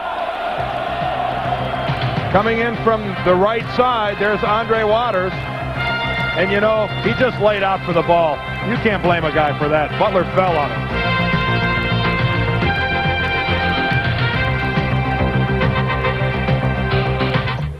We were in commercial, the crowd with a mocking, derisive chant of Buddy, Buddy. And as Frank mentioned, Mike Ditka thinking to himself, take that, you defensive genius. As Ditka said today, hey, Ryan didn't invent the 46 defense. Lombardi used it 20 years ago. At the 15-yard line, coming straight up the middle is David Little, who is the backup tight end to Keith Jackson. Let's go back to the extra point. Yeah, here's the penalty that's called against Andre Waters, and really you can't fault him. He's just flying in there, trying to block the kick. Again, look at the right of your screen. Waters just leaves his feet, hits the ground well short of Butler, and really just slides on in. But watch this. Butler gets up. He doesn't like it, and he's going to get right in Waters' face. Now, there's Kevin Butler, a kicker that last hit somebody in 1982. As Reggie White, the Reverend, saying, "Bless you, brother, and leave my man alone." Well, if I'm Kevin Butler, I clear out. I clear out. From the shotgun on first down, it's dropped by Byers, right in his hands. 2nd and 10. And Byers has not had a sterling second half. For a guy who his sole responsibility basically on this club, rushing for less than a 2-yard average, he's there to catch the ball. Your club's trailing and on the verge of oblivion. You just can't drop those. I'm sorry. No excuses. Good receiver, too. Last year, 72 receptions for the Eagles. On 2nd and 10. Cunningham fires over the middle, and nobody is there. 3rd down. Misfire. Eagles, nightmarish night for a team that began with an almost perfect opening day. They beat Seattle 31-7. The big come-from-behind win against Washington. Then they had that 11-point loss evaporate last week to San Francisco. On the verge of being 3-0 last week. They're now on the verge of being 500 and 2 games back of the Giants. 3rd and 10. Here comes the audible again. They're in their base 4-3. He's looking for the blitz. And he got it. Shoots it out to Tony. And Tony to the 44-yard line and a first down for the Eagles. And as sloppy as that was on the part of the Eagles, when you get the blitz and you get the individual coverage, you pick up big yardage off them. Yeah, here's what Cunningham's looking at. He's got the 4 linemen right here in a base 4-3, the middle open. He's looking for one of these guys to come. The Bears do it 100% of the time. Tate comes in on the blitz. The audible works. He checks off and dumps it out there. Look for the Bears to blitz every time in that situation. From the 43-yard line, Carter makes the catch and takes it to the Chicago 34-yard line, wrapped up by Sean Gale.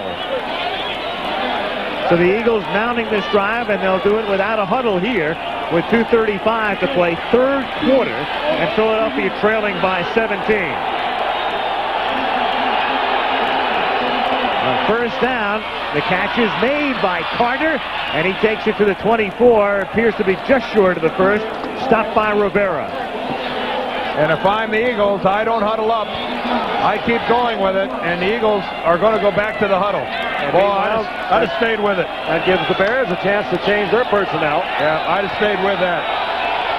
Sam White smiling to himself somewhere in Cincinnati. 2nd and 1 from the 25-yard line. Cunningham, and it's dropped at the 20 by Keith Jackson. So it'll be 3rd down and 1. There have been some drops tonight on the part of the Eagles. That was a first down drop on the part of Jackson. Great rookie year with 81 receptions. So many of them coming when Mike Quick, who has not even been a factor in this game tonight, was out with the broken fibula. They discovered Keith Jackson and his great talent. Not exactly coming from a great passing school either in Oklahoma. No, sir. 3rd down and 1. Can they get it on the ground? Anthony Tony. A good second effort. Needed just 1. Good second effort. Steve McMichael had him wrapped up, but kind of in an awkward position. Tony with the low body angle. He had the leverage on McMichael, and I think struggled for that first down. He picks it up.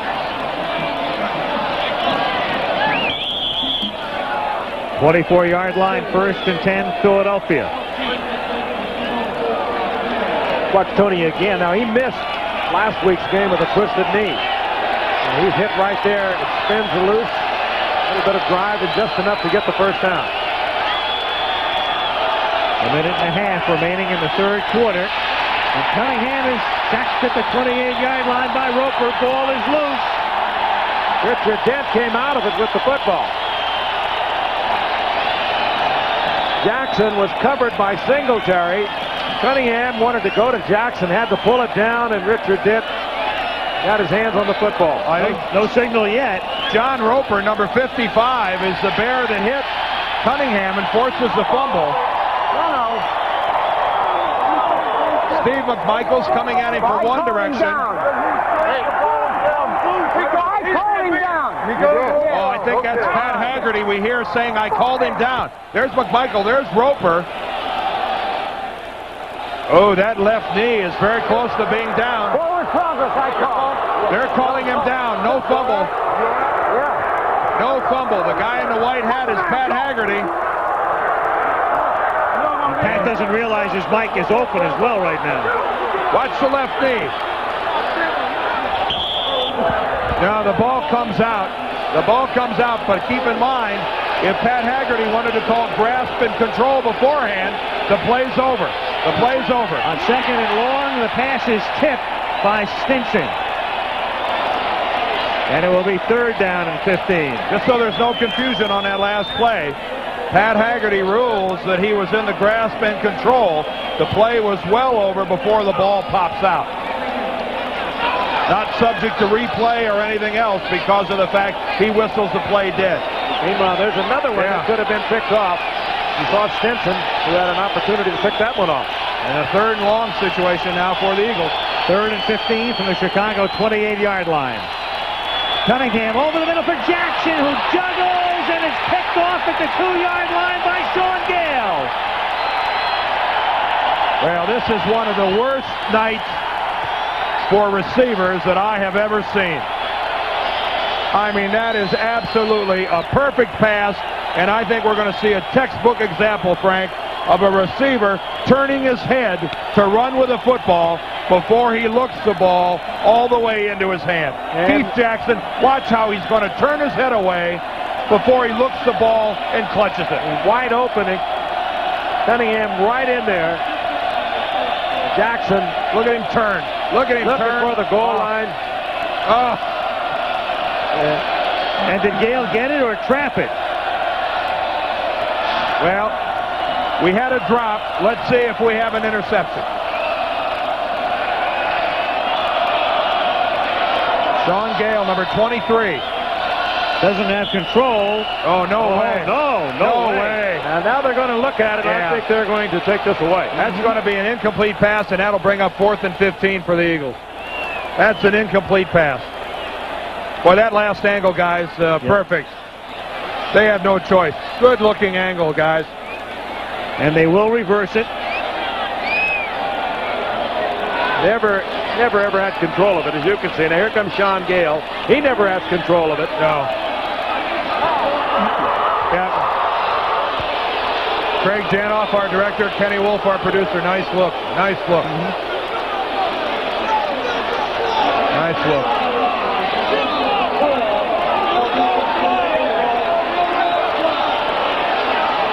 So they bring it back. It's still Philadelphia's ball. Zendejas has come in for what will be about a 46-yard field goal attempt. And that next extra point by Butler now comes into play, and that's why Zendejas is in there right now to try to get them to within 14. Had Butler not missed, it would have been a whole other story. Would have been a whole lot simpler if Keith Jackson would have just held on to the ball.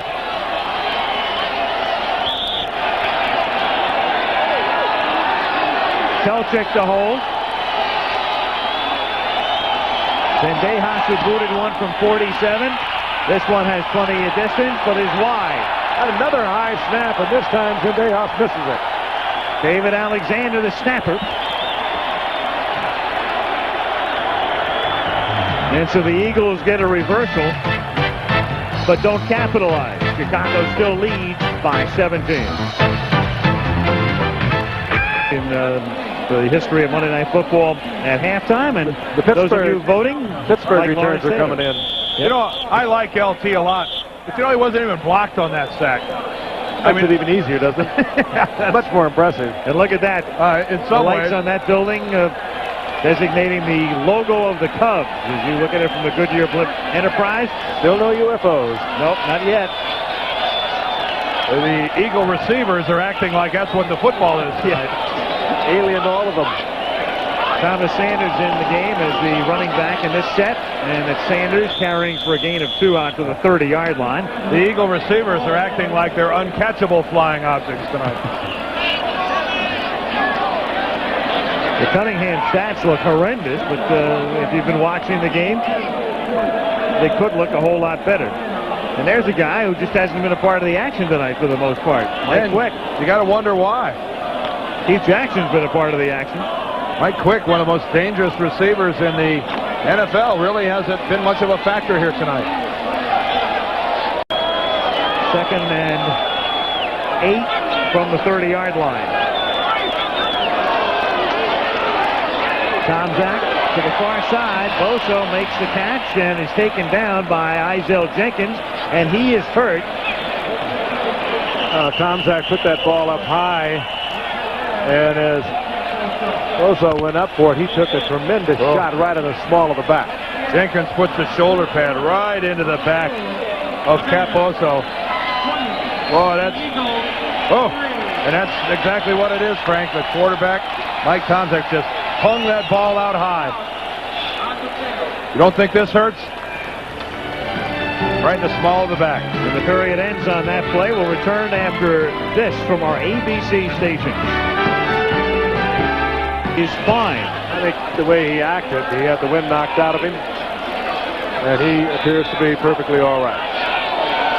And the period begins with a 3rd and 2 from the Bear 36-yard line. Tomczak, a little shovel pass to Gentry, and Byron Evans didn't get fooled. That's a good job, Byron. Try to get something going. Force them to punt.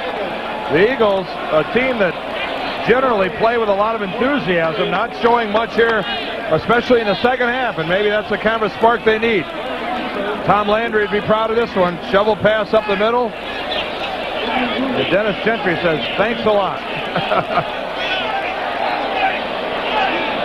Maury Buford standing inside his 25. Gizmo Williams is back at the Eagle 20.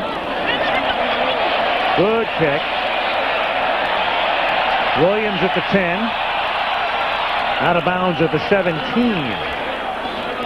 49 seconds into the 4th quarter. Well, we were happy to report Boso was fine, but unhappy to report that the report on Todd Bell is a fractured fibula, and further x-rays will be taken. Bell, the safety for the Eagles and the one-time Bear, coming out in the middle of the 3rd quarter.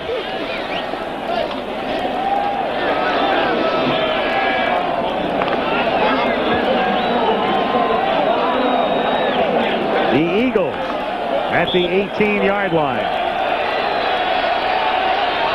Ron Solt, who was suspended because he had taken steroids, is in the game. That's number 65, and there's a flag down before the inception of the play.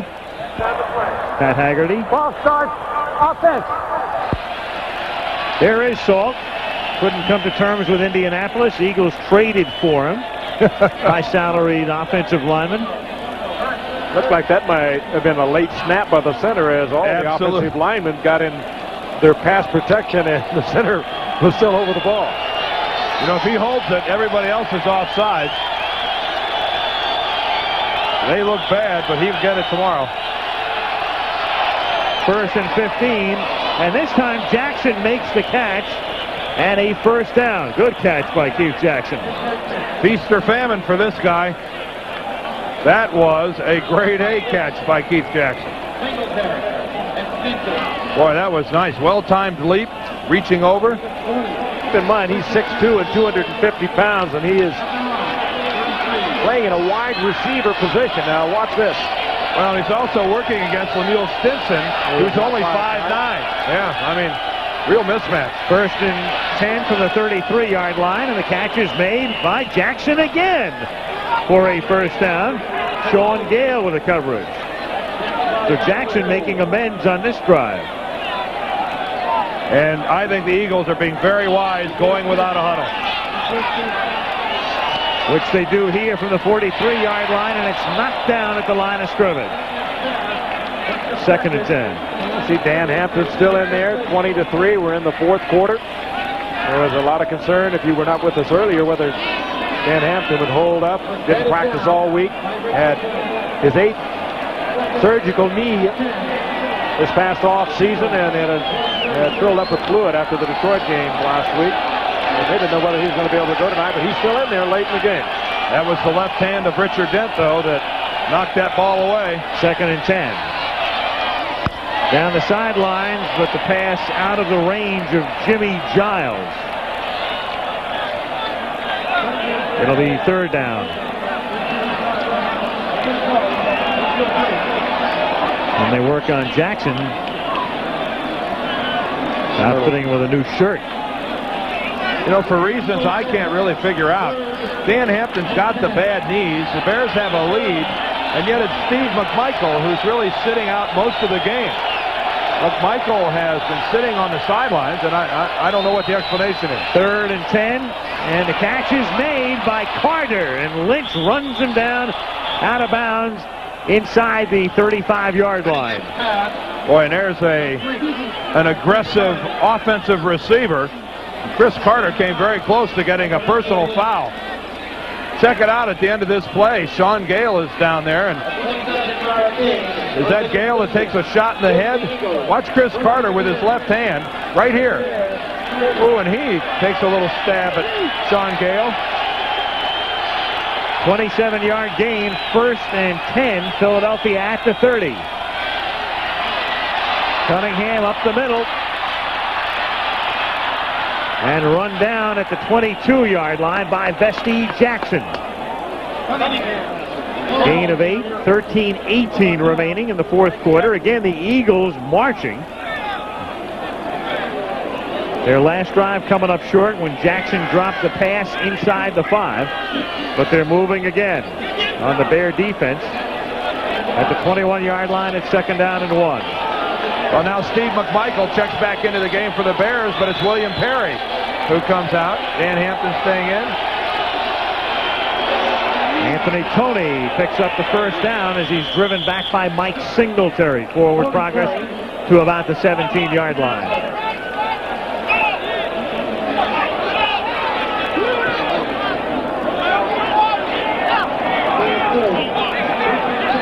And here goes.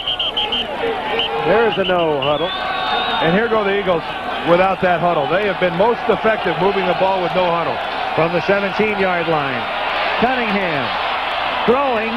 Garrity makes the catch, and Garrity is out of bounds at the 3-yard line. Little looping pass thrown by Cunningham, but Holding will bring it back.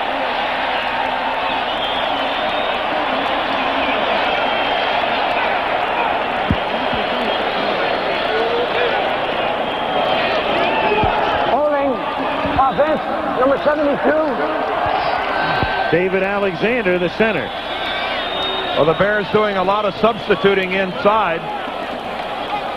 On that last play, Dick Shapiro, one of the defensive linemen, working to the inside. There's 94, and that's Alexander, the center, who's got the arms locked up in Shapiro. Tough for us to see what the officials saw from that angle. Didn't look like much holding from there. 1st and 20.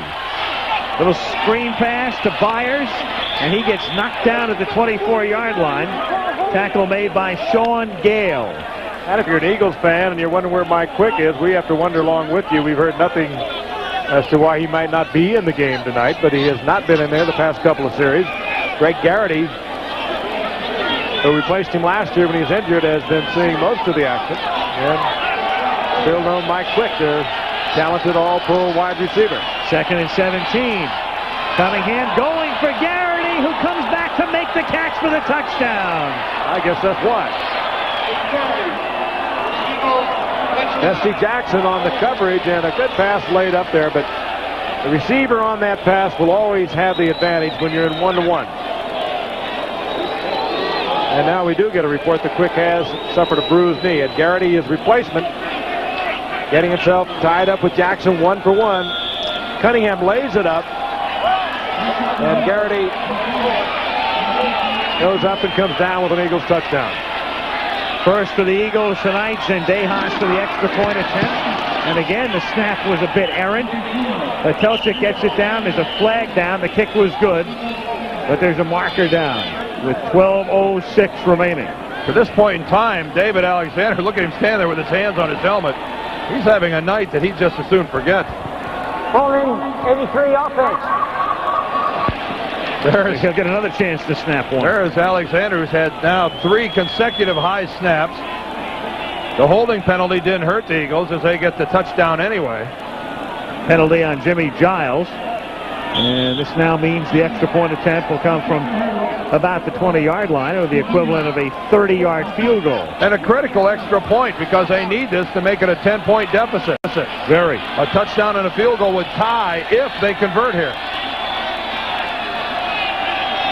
Stop the presses. The snap was good. And so is the kick. Garrity with a touchdown. Zendejas with the extra point. If I were the Bears, I wouldn't be feeling too comfortable about this. A lot of time left, and only 10 points separating the Bears and the Eagles. The booth, anyway, as of the moment. That was a great movie.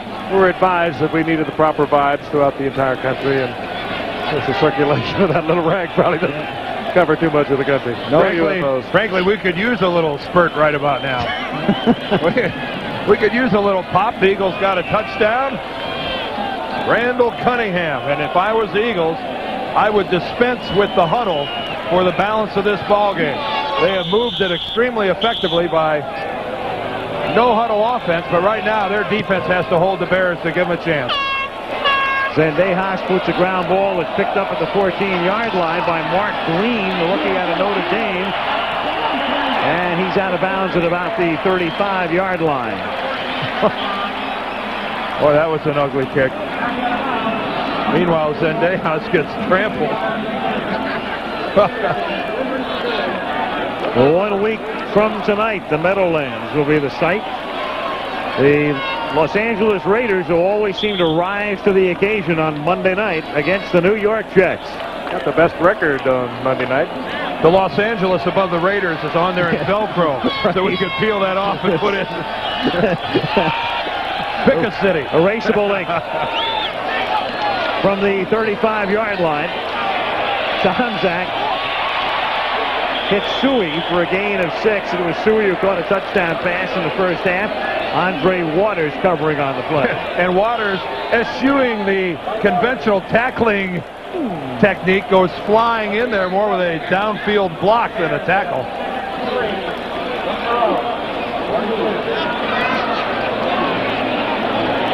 You have come up with a veritable plethora of adjectives tonight. You guys don't have to act stunned that I used a big word, you know. I mean, we're looking it up. You know, there doesn't have to be a deadly silence that falls over the booth just because I used a word with more than 5 letters. Does that mean eating? Second down and 3 from the 42-yard line. Anderson. And he dropped the ball. Fumbles. And it's Wes Hopkins, who should be at the bottom of the pile and is.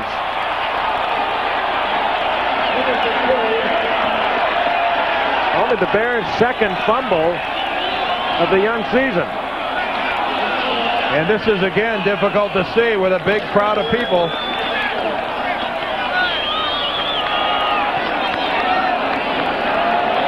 It was a solid upfield run by Neil Anderson. Let's see if we can determine clearly that it was a fumble. This is going to be good for the first down. Oh, and a good shot there. The ball clearly coming out before Anderson hits the ground. Now the Eagles with Cunningham from the shotgun on first down. The catch is made by Carter, and he's bumped out of bounds by Lorenzo Lynch. Boy, and if I'm the Eagles, I don't huddle. I know I'm trying to coach from the booth, but there's no question how effective they have been moving without a huddle. I wonder if they had an opportunity to work that much on it, though, Dan. They were just kind of casually mentioning it to us. They said, we might do it, you might see that. We just wonder how much they worked on it. 2nd and 4 out of the shotgun. Cunningham, chased by Hampton, throws down the sideline. Catch is made by Carter, and he takes it to the 1-yard line. And I believe the deadly silence that was enveloping the booth several minutes ago has now jumped all over this Soldier Field crowd. Yeah, but who did it, though? It's Cunningham, who has been bottled up most of the game, chased out of the pocket, keeps himself alive. Here he is. Hampton is chasing him. We talked about his bad wheels. McMichael, number 76, gets the ball to Carter. Now he comes down with a great catch. Lorenzo Lynch was there defensively and prevents the touchdown, but two fine athletic moves by the Eagles. Cunningham and then Carter. And there's a Bear shaken up. I think it's Stinson who needs some attention to an official's timeout. It's Lemuel Stinson, the cornerback. 10:23 remaining in the fourth quarter. And this now makes the Bears dangerously thin at left corner. Keep in mind that Stinson was playing because Donnell Wolford had a shoulder injury a couple weeks ago. He's out. So now the Bears are beginning to have some injury problems in their secondary. Dave Dorson out as well. From the 2, pass too high for Jimmy Giles. Oh, and he could have had that there, and Cunningham knows it. Yeah, that's the kind of pass. If Randall just waits, if he waits a half a second longer to throw that ball, that's an easy touchdown. You've got Morrissey, the linebacker, locked up on the tight end Giles, and another beat, and it would have been wide open. As it was, it should have been in there. How's that for a little turnaround into the second half? Second and goal, lofted into the end zone and incomplete. Intended for David Little, the backup tight end, and it was Jim Morrissey getting a hand on it. And that is perfect coverage by a linebacker. Jim Morrissey plays both the ball and the receiver. And David Little, the intended target all the way, smothered by this guy, Jim Morrissey. And good defensive play on the part of the Bears. Defensive unit, that was their run defense they had in. And their linebackers, Morrissey and Rivera, were both in great shape on it. And here comes the all-out blitz. Third and goal. He rolls to his right, throws, incomplete, intended for Jackson. Well, now, you need 2 touchdowns to take the lead. You need a touchdown and a field goal to tie. He's going for the field goal. And you're going to take your field goal, figuring that eventually you're going to need it anyway. And that's right. You come away with that, and your team is all of a sudden picking up momentum. You even took it to a tie. You figure you've got that momentum to carry you into the overtime. Well, it's suicide to come out of here with no points. That's why you take what you can. Alexander snapping and Telchik holding, and Zendejas kicking, and it's perfect from 19. And the Bears didn't even rush. Did you see the Bears? They didn't even cross the line of scrimmage. They were playing fake all the way. The Chicago Bears up by only a touchdown now. And 10:01 remaining in the fourth in Chicago. A scene from the Goodyear Blimp Enterprise, 1,000 feet above Soldier Field in Chicago. And in Chicago, that's the ticket. Ditka and Zimmer in 92. Mike's contract, by the way, runs for 1 more year through 1990. If Zimmer wins the World Series, he'll get a lifetime deal.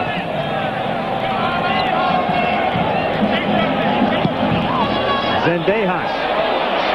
Oh, nice kick. The 28-yard line. Matt Suey. Put the old leg into that one, Louise. 38. Matt Suey almost had to fair catch that. Jeez. What a Titanic blast that was. How'd you like to face Buddy Ryan coming off the field after that? Don't go near him. He's hot. That was not a thing of beauty. Tonight on Nightline, twins separated at birth. They'll look at the study of identical twins and answer questions in regard to that tonight. That's the subject matter on Nightline following your late local news.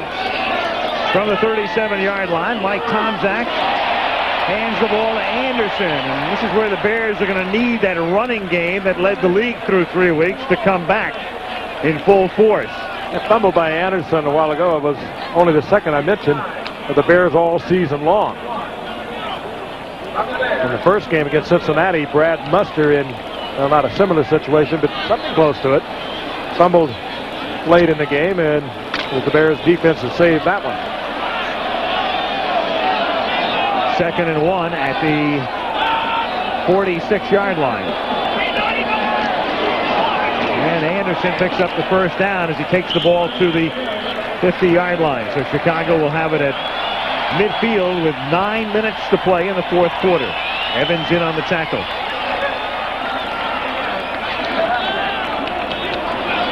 You were mentioning that Muster fumbled. Remember the Dan Hampton quote? At the end, he said after the game, if I had a knife, I would have stabbed him. And, you know, that's not he wasn't too upset. I find team unity to be a wonderful thing. Happy little campers together. Oh, yeah. I mean, all for one, one for all. Sure. from the 50. Tomczak to Thornton. It's like the opening series of the game. Very high percentage stuff. Taking no real risks with it. Keeping the ball on the ground. Hitting your tight end. Hitting the back out of the backfield. Clock stopped on the out-of-bounds play. Ball at the 43-yard line. 2nd down and 3.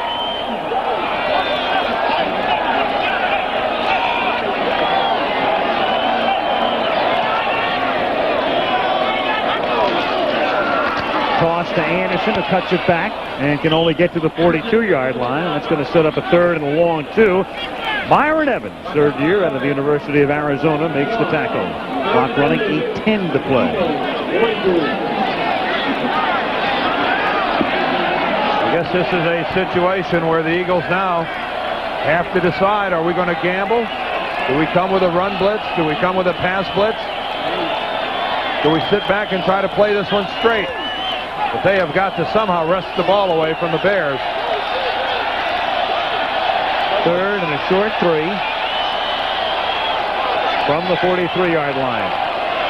Thornton goes in motion. And they give it to Anderson, and he picks up the first down. The money man takes it to the 38-yard line. Hopkins and Waters converge on the tackle. Boy, a great call by the Chicago Bears. They know one guy here is going to be playing pass. It's this guy right here. Reggie White, watch him go all the way upfield. Here comes the trap to kick him out. A brilliant call on short yardage. Mark Bortz, Reggie White completely out of the play. Byron Evans can't make it, and that's a well-run trap play for a first down by the Bears. At the 38-yard line, 7 minutes to go. 1st and 10, Chicago. Anderson, close to the 35-yard line. Thus far, perfect drive, exactly what Chicago wants. Keep moving, keep the chains moving, keep the clock grinding down. 6:40 to play. Well, it's one thing you always like to see in a team when you're trying to assess their championship caliber. How do they react when the other team scores? Remember, the Bears put together a scoring drive after the Eagles kicked their 1 field goal to make it, to get their 10 points. The Bears came right back with a scoring drive, and now they put together another good one following an Eagle score. 2nd and 8, Tomczak play fake, throws, hits Thornton, first down inside the 20, still on his feet, and Thornton is in for the touchdown. And what a pass by Tomczak. And they bounced off his arms. Tomczak right in between 2 defenders. We talked about his touch earlier in the game. That was a beautiful shot. And there were also about 3 missed tackles. A very simple pass route being run by James Thornton. What a great camera shot here. Just a simple turnout. There's the first missed tackle. There's the second missed tackle. And I think Izell Jenkins just bounced off his arms. Extra point by Butler is good. 2nd touchdown reception of the season for Thornton. Great protection. He's had it most of the night. Thornton wide open in front of Evans. And maintains the football. And the Bears extend their lead. What a super drive. They had to have it, and they got it. Alien music. Soldier Field, Chicago. Look at that shot. That's Buddy Ryan Beautiful. leaving. Goodyear went gorgeous shot. Soldier Field. That's a sparkling night. Many great events here over the years. 27-13. Chicago on top. Gizmo Williams runs into his own man and is down to the 24-yard line. That'll look this week at the Huskies of Washington, traveling down to L.A. to take on the Trojans of USC at 3:30 Eastern and 12:30 on the Pacific Coast this Saturday. Some of you will see at 3:30 Eastern, Ohio State taking on the Fighting Illini. Regional coverage this week, ABC's college football, Pac-10 and the Big Ten.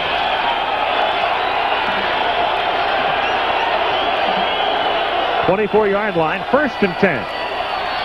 Eagles down by 2 touchdowns, and Byers makes the catch. It's dropped out at the 32-yard line by Mike Singletary. Clock running with 5:50 remaining in the 4th period. 2nd and 2.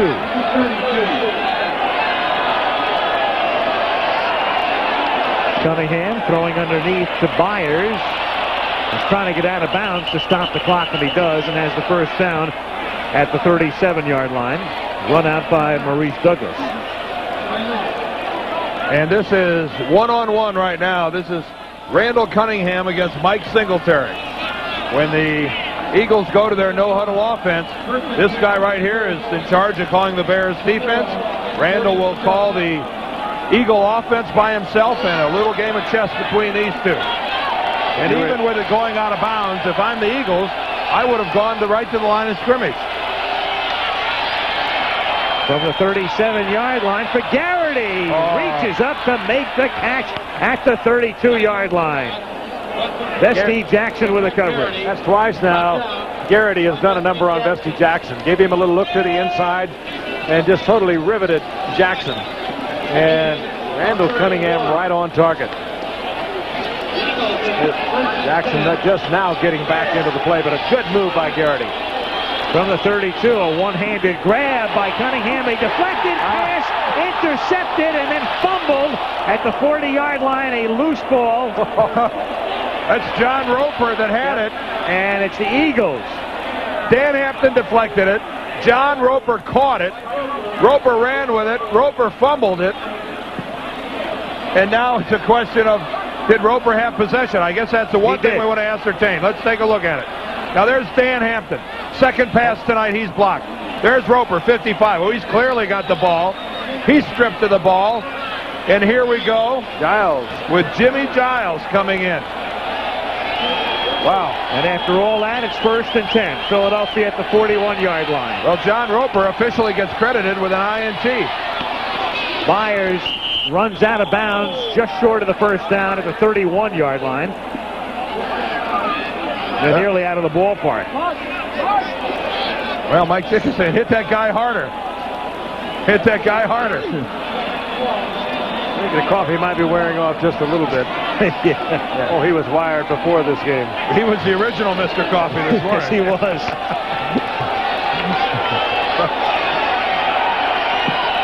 Second and 1 from the 31. And the worst part is I wanted one real bad. He didn't offer it.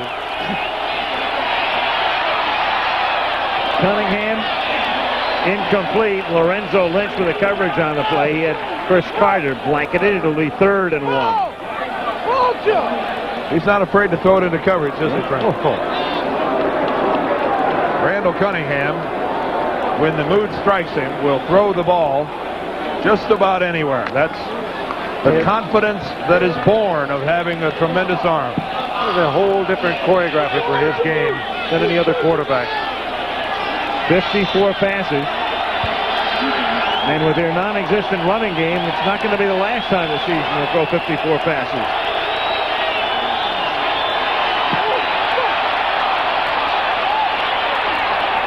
Slings it, and it's dropped by Carter. Is it a live ball? They're gonna give it to the Bears. He could have been down. It was very close to being down. Singletary hit him. McMichael comes up with it. And the Bears have the football. Hart is contending he was down. Good look at it. There's Singletary. He's not above stripping it out of there either. Well, I think we may take a look at this. See, what the Bears know that they're going to review this. They're trying to snap a try ball. to get up to the line of scrimmage. They're obviously coached to try to get the play off as soon as you can, but they've stopped it to take a look upstairs. Knees down, ball still in. Well, that's awful close. That's awful close. That will be interesting to see whether they see enough to reverse that. The play stands as ruled. First down. All right. So much for that. They're not indecisive tonight. No, they took a look at it and said, we don't see enough to overturn it. I think the Eagle fans are saying, we think it's worth a second look. I think the Eagle fans would have preferred they were a bit more methodical in reviewing that play. From the 27-yard line, it's Anderson. Chicago will try to take as much time off the clock as they can. Thornton comes up limping. Pitch makes the tackle. Clock is ticking down. 4:20 remaining in the fourth. See, here's an example where the 45-second clock, while its intent was to speed up play, you can really burn some time off the clock if you're so inclined. You just drive the ball up into the line, and you've got 45 seconds before you have to snap it again. There's the Buddy chant again. Buddy Ryan. And after the game, Buddy will say, oh, I didn't hear it. 2nd and 10 from the 27-yard line. Tomczak dumps it off, and the juggling catch is made by Suey. And not only does he make the catch, but he stays in bounds as well to keep the clock running. And timeout is taken by Philadelphia. I think it's been fun for all of us to watch the evolution of number 18, Mike Tomczak. We were with him in Miami in a preseason game when the quarterback job was up for grabs, and we talked to him, very confident young man, and it was, what, a few days later that Jim McMahon was traded, and he was driving to practice, and he heard on his car radio that McMahon had been traded, and he knew right then that all of his dreams literally had come true. Free agent when he came up out of Ohio State, and now he's in charge and running well. The most visible team, I would say, in pro football, and doing it very nicely. And having another big passing night tonight. Yeah, 300 yards plus last week against Detroit. He's had his most attempts tonight and shown a definite education in at least touch football. 3rd down and 8. Tomczak lofting it and throwing it away. And Chicago will have to kick with 3:33 remaining in the fourth quarter. Nothing chancy at this point on the part of Mike Tomczak, but he has really put the touch on the ball tonight. You know, the significance of what he did last week, throwing for over 300 yards. Well, since the rules have been liberalized in the secondary, 300-yard passing games aren't really all that noteworthy in the NFL. Do you realize that was only the 7th Bear 300-yard passing day in the last 20 years? 20 years. Well, remember how long McMahon went before he had one of those nights or days? As Gizmo Williams runs it out of bounds at the 40-yard line. In fact, it was on our Monday night Denver-Chicago game. And as is the case the majority of the time, and we've pointed it out, quarterbacks lose more 300-yard games than they win. But the flip side of it for the Bears, they have led the league in rushing 16 times. Nearest team to them in leading the league is Cleveland with, what, 7 or 8? So we know what they major here. Well, the equation here is very simple. The Eagles are going to get the ball a couple more times. They better score a touchdown every time they get it. From the 41-yard line, it's Byers. Across the 50, has the first down, fumbles the football. Sean Gale recovers, and Chicago has it again. And the Eagles have simply self-destructed tonight. And that pretty well finishes off a very forgettable evening for Keith Byers. You know, I don't know whether Perry got the fumble or not, but if they worried about him being in condition, he made the pass rush, and then he was in on that tackle deep downfield. Now, you watch Perry come into the camera shot. There he is. Frank, there's no missing Perry coming into the camera shot. Sixth Eagle turnover tonight. Marcus Paul actually knocked it out of there, but if they were concerned about Perry moving around, whether he was in condition or not, he put on the pass pressure, and then he was in on the tackle. Was good hustle by Big William. Meanwhile, Marcus Paul, I think, was shaken up a little bit after the play. He's over by the Bear bench, walking very gingerly. Bears from the 43-yard line, and this is Thomas. Whoa! Really gets ripped. Eagles take a timeout. Evans is there. Byron Evans doing his share tonight. Here's a guy doing a lot of talking, and he's backing it up with some big hitting. That was a grade A pop right there. He was a starter a year ago. Let's take a look at it again. Number 56. Boy. He catch Thomas as he is trying to spin back to the inside, and it looked just a little more effective than it really was. Thomas trying to spin back to the inside, and Evans took him with his own momentum. Sounded pretty effective. And it hurt.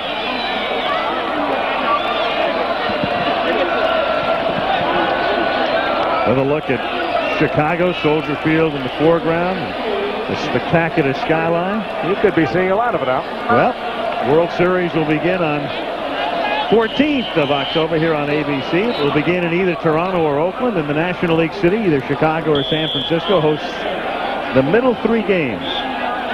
If it is here, Al, yes, sir, you could get some chilly evenings here in Chicago at Wrigley Field. Then again, you could have Indian summer in the middle of October. Of course, it's always balmy and warm at Candlestick. Yeah, right. You want to stay away from weather in cities, Dan. 2nd and 9. Sanders across the 50. And that will really write a finish to this one as they pick up the first down, and the Eagles have only one timeout remaining. Dr. Frank Deerdorf, our meteorologist. Pretty bold of me to insinuate that it might be chilly in Chicago, that it might be cold at either Wrigley or Candlestick in the middle of October, huh? But meanwhile, Frank, we'll be in Buffalo while Al's doing the World Series. You could be close by in Toronto. That's true. We don't have to worry about snow up there. Close the roof.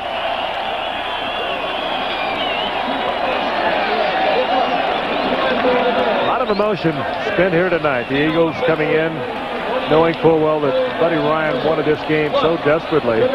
There's a guy right there, Frank, who's played a good ball game. Chris Carter has hustled tonight, made a couple acrobatic catches, and there's a guy that would like to, I think, forget this one. Keith Byers. And on both sides of the field tonight, a lot of emotion being generated by the two coaches and their ongoing, I guess I wouldn't call it a feud, but they certainly don't care much for each other. After tonight, it'll just be Chicago, the Giants, and the Rams. Unbeaten, Philadelphia has just spent its final timeout, so they'll stop the clock just once more. That will come at the 2-minute warning. Sanders takes the ball to the 37-yard line. All three of the undefeated teams being in the National Conference, and this really helps things out in the NFC East. The Bears have done the Redskins a favor. Of course, the Eagles will play the Giants next week. Now a very critical game for Philadelphia. They'll leave here tonight 2 games back. Giants off to one of their best starts since, what, 1968 or 69? Alex Webster's debut year as head coach. And we have 2 winless teams still alive after the 4 weeks of the season. Detroit and Dallas, both 0-4. 2nd and 10 at the 37-yard line. Sanders stopped after a gain of about 1. That'll take us to the 2-minute warning. Evans makes the tackle. When we come back, it'll be 3rd down for Chicago with 2 minutes. There it is. The Central Division will look like this at the end of the game. Giants will have a 2-game lead in the East over Philadelphia, Phoenix, and Washington. 2 minutes to go in Chicago, and the Bears up by 2 touchdowns. Do Dallas and Detroit play each other this year? Not on Monday night. Good. Top 27-13 with 2 minutes remaining in the game, and the Eagles out of timeouts at Soldier Field. It's 3rd down and 9. Chicago at the 37-yard line. By the way, Dallas and Detroit don't play each other irregardless of appearing on Monday Night Football, which we'd be pleased to have them if they were scheduled. Try to arrange it. Here's Sanders. He is stopped at the 36-yard line. And we can tell you the executive producer of Monday Night Football, Jeffrey Mason. Tonight's game produced by Ken Wolf, directed by Craig Janoff. Our technical director, Joe Chavo. Associate director, Ben Harvey. Jeff Kibler, Rick Abbott, the assistants to the producer. Coach Coltrane, Tony Versley, Ed McKenna. Our operations manager, Jim Licata. Our telecommunications manager. Director of information, Steve Hurt. George Hill handling our statistics upstairs. Billy Hayes still spotting the heavens for the unseen UFO. And what a nice tip of the hat to our camera crew tonight. Grade A pictures, fellas. Meanwhile, we've got someone down on the field. One of the Philadelphia Eagles, and Jerome Brown.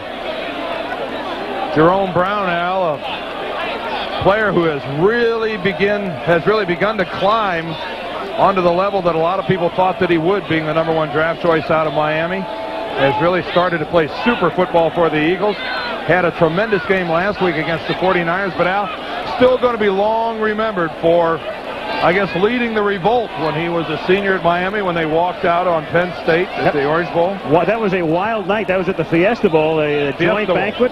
He went to the microphone. His exact quote was, "Did the Japanese sit down and have dinner with Pearl Harbor before they bombed them?" And everybody yelled, "No." And he said, "Okay, fellas, let's go." And they went. Out they went. Out went the Hurricanes. It was a wild scene, and then Penn State won the game the next night.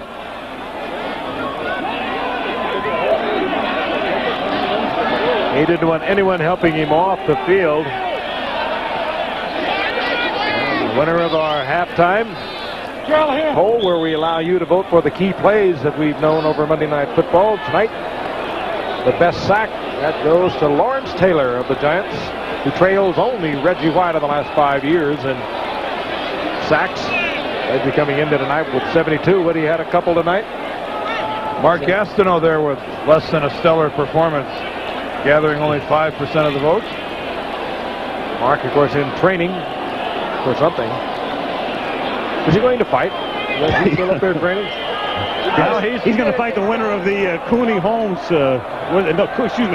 Cooney and Foreman. Cooney and Foreman, yeah. Alex Wallows. It's Cooney and Foreman, right, Alex? Yeah, I think January 15th. Isn't the date of that fight? We have a mic for Alex. You know, I think the last Tyson fight was labeled the War by the Shore. I think this the Cooney Foreman fight was been labeled Two Geezers at Caesars. Not bad. Not bad. You've held that all night. We're emptying out the bags, folks.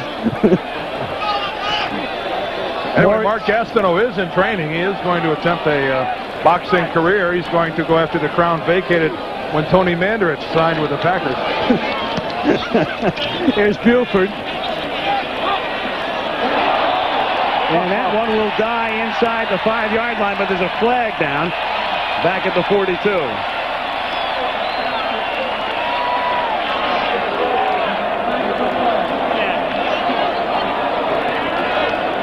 Oh, woe are the Bears. They're going to have to do it again, I believe. Greg Landry, a brilliantly orchestrated offense tonight, and head coach Mike Ditka got what he wanted so very much tonight, a win over not only the Philadelphia Eagles, but Buddy Ryan.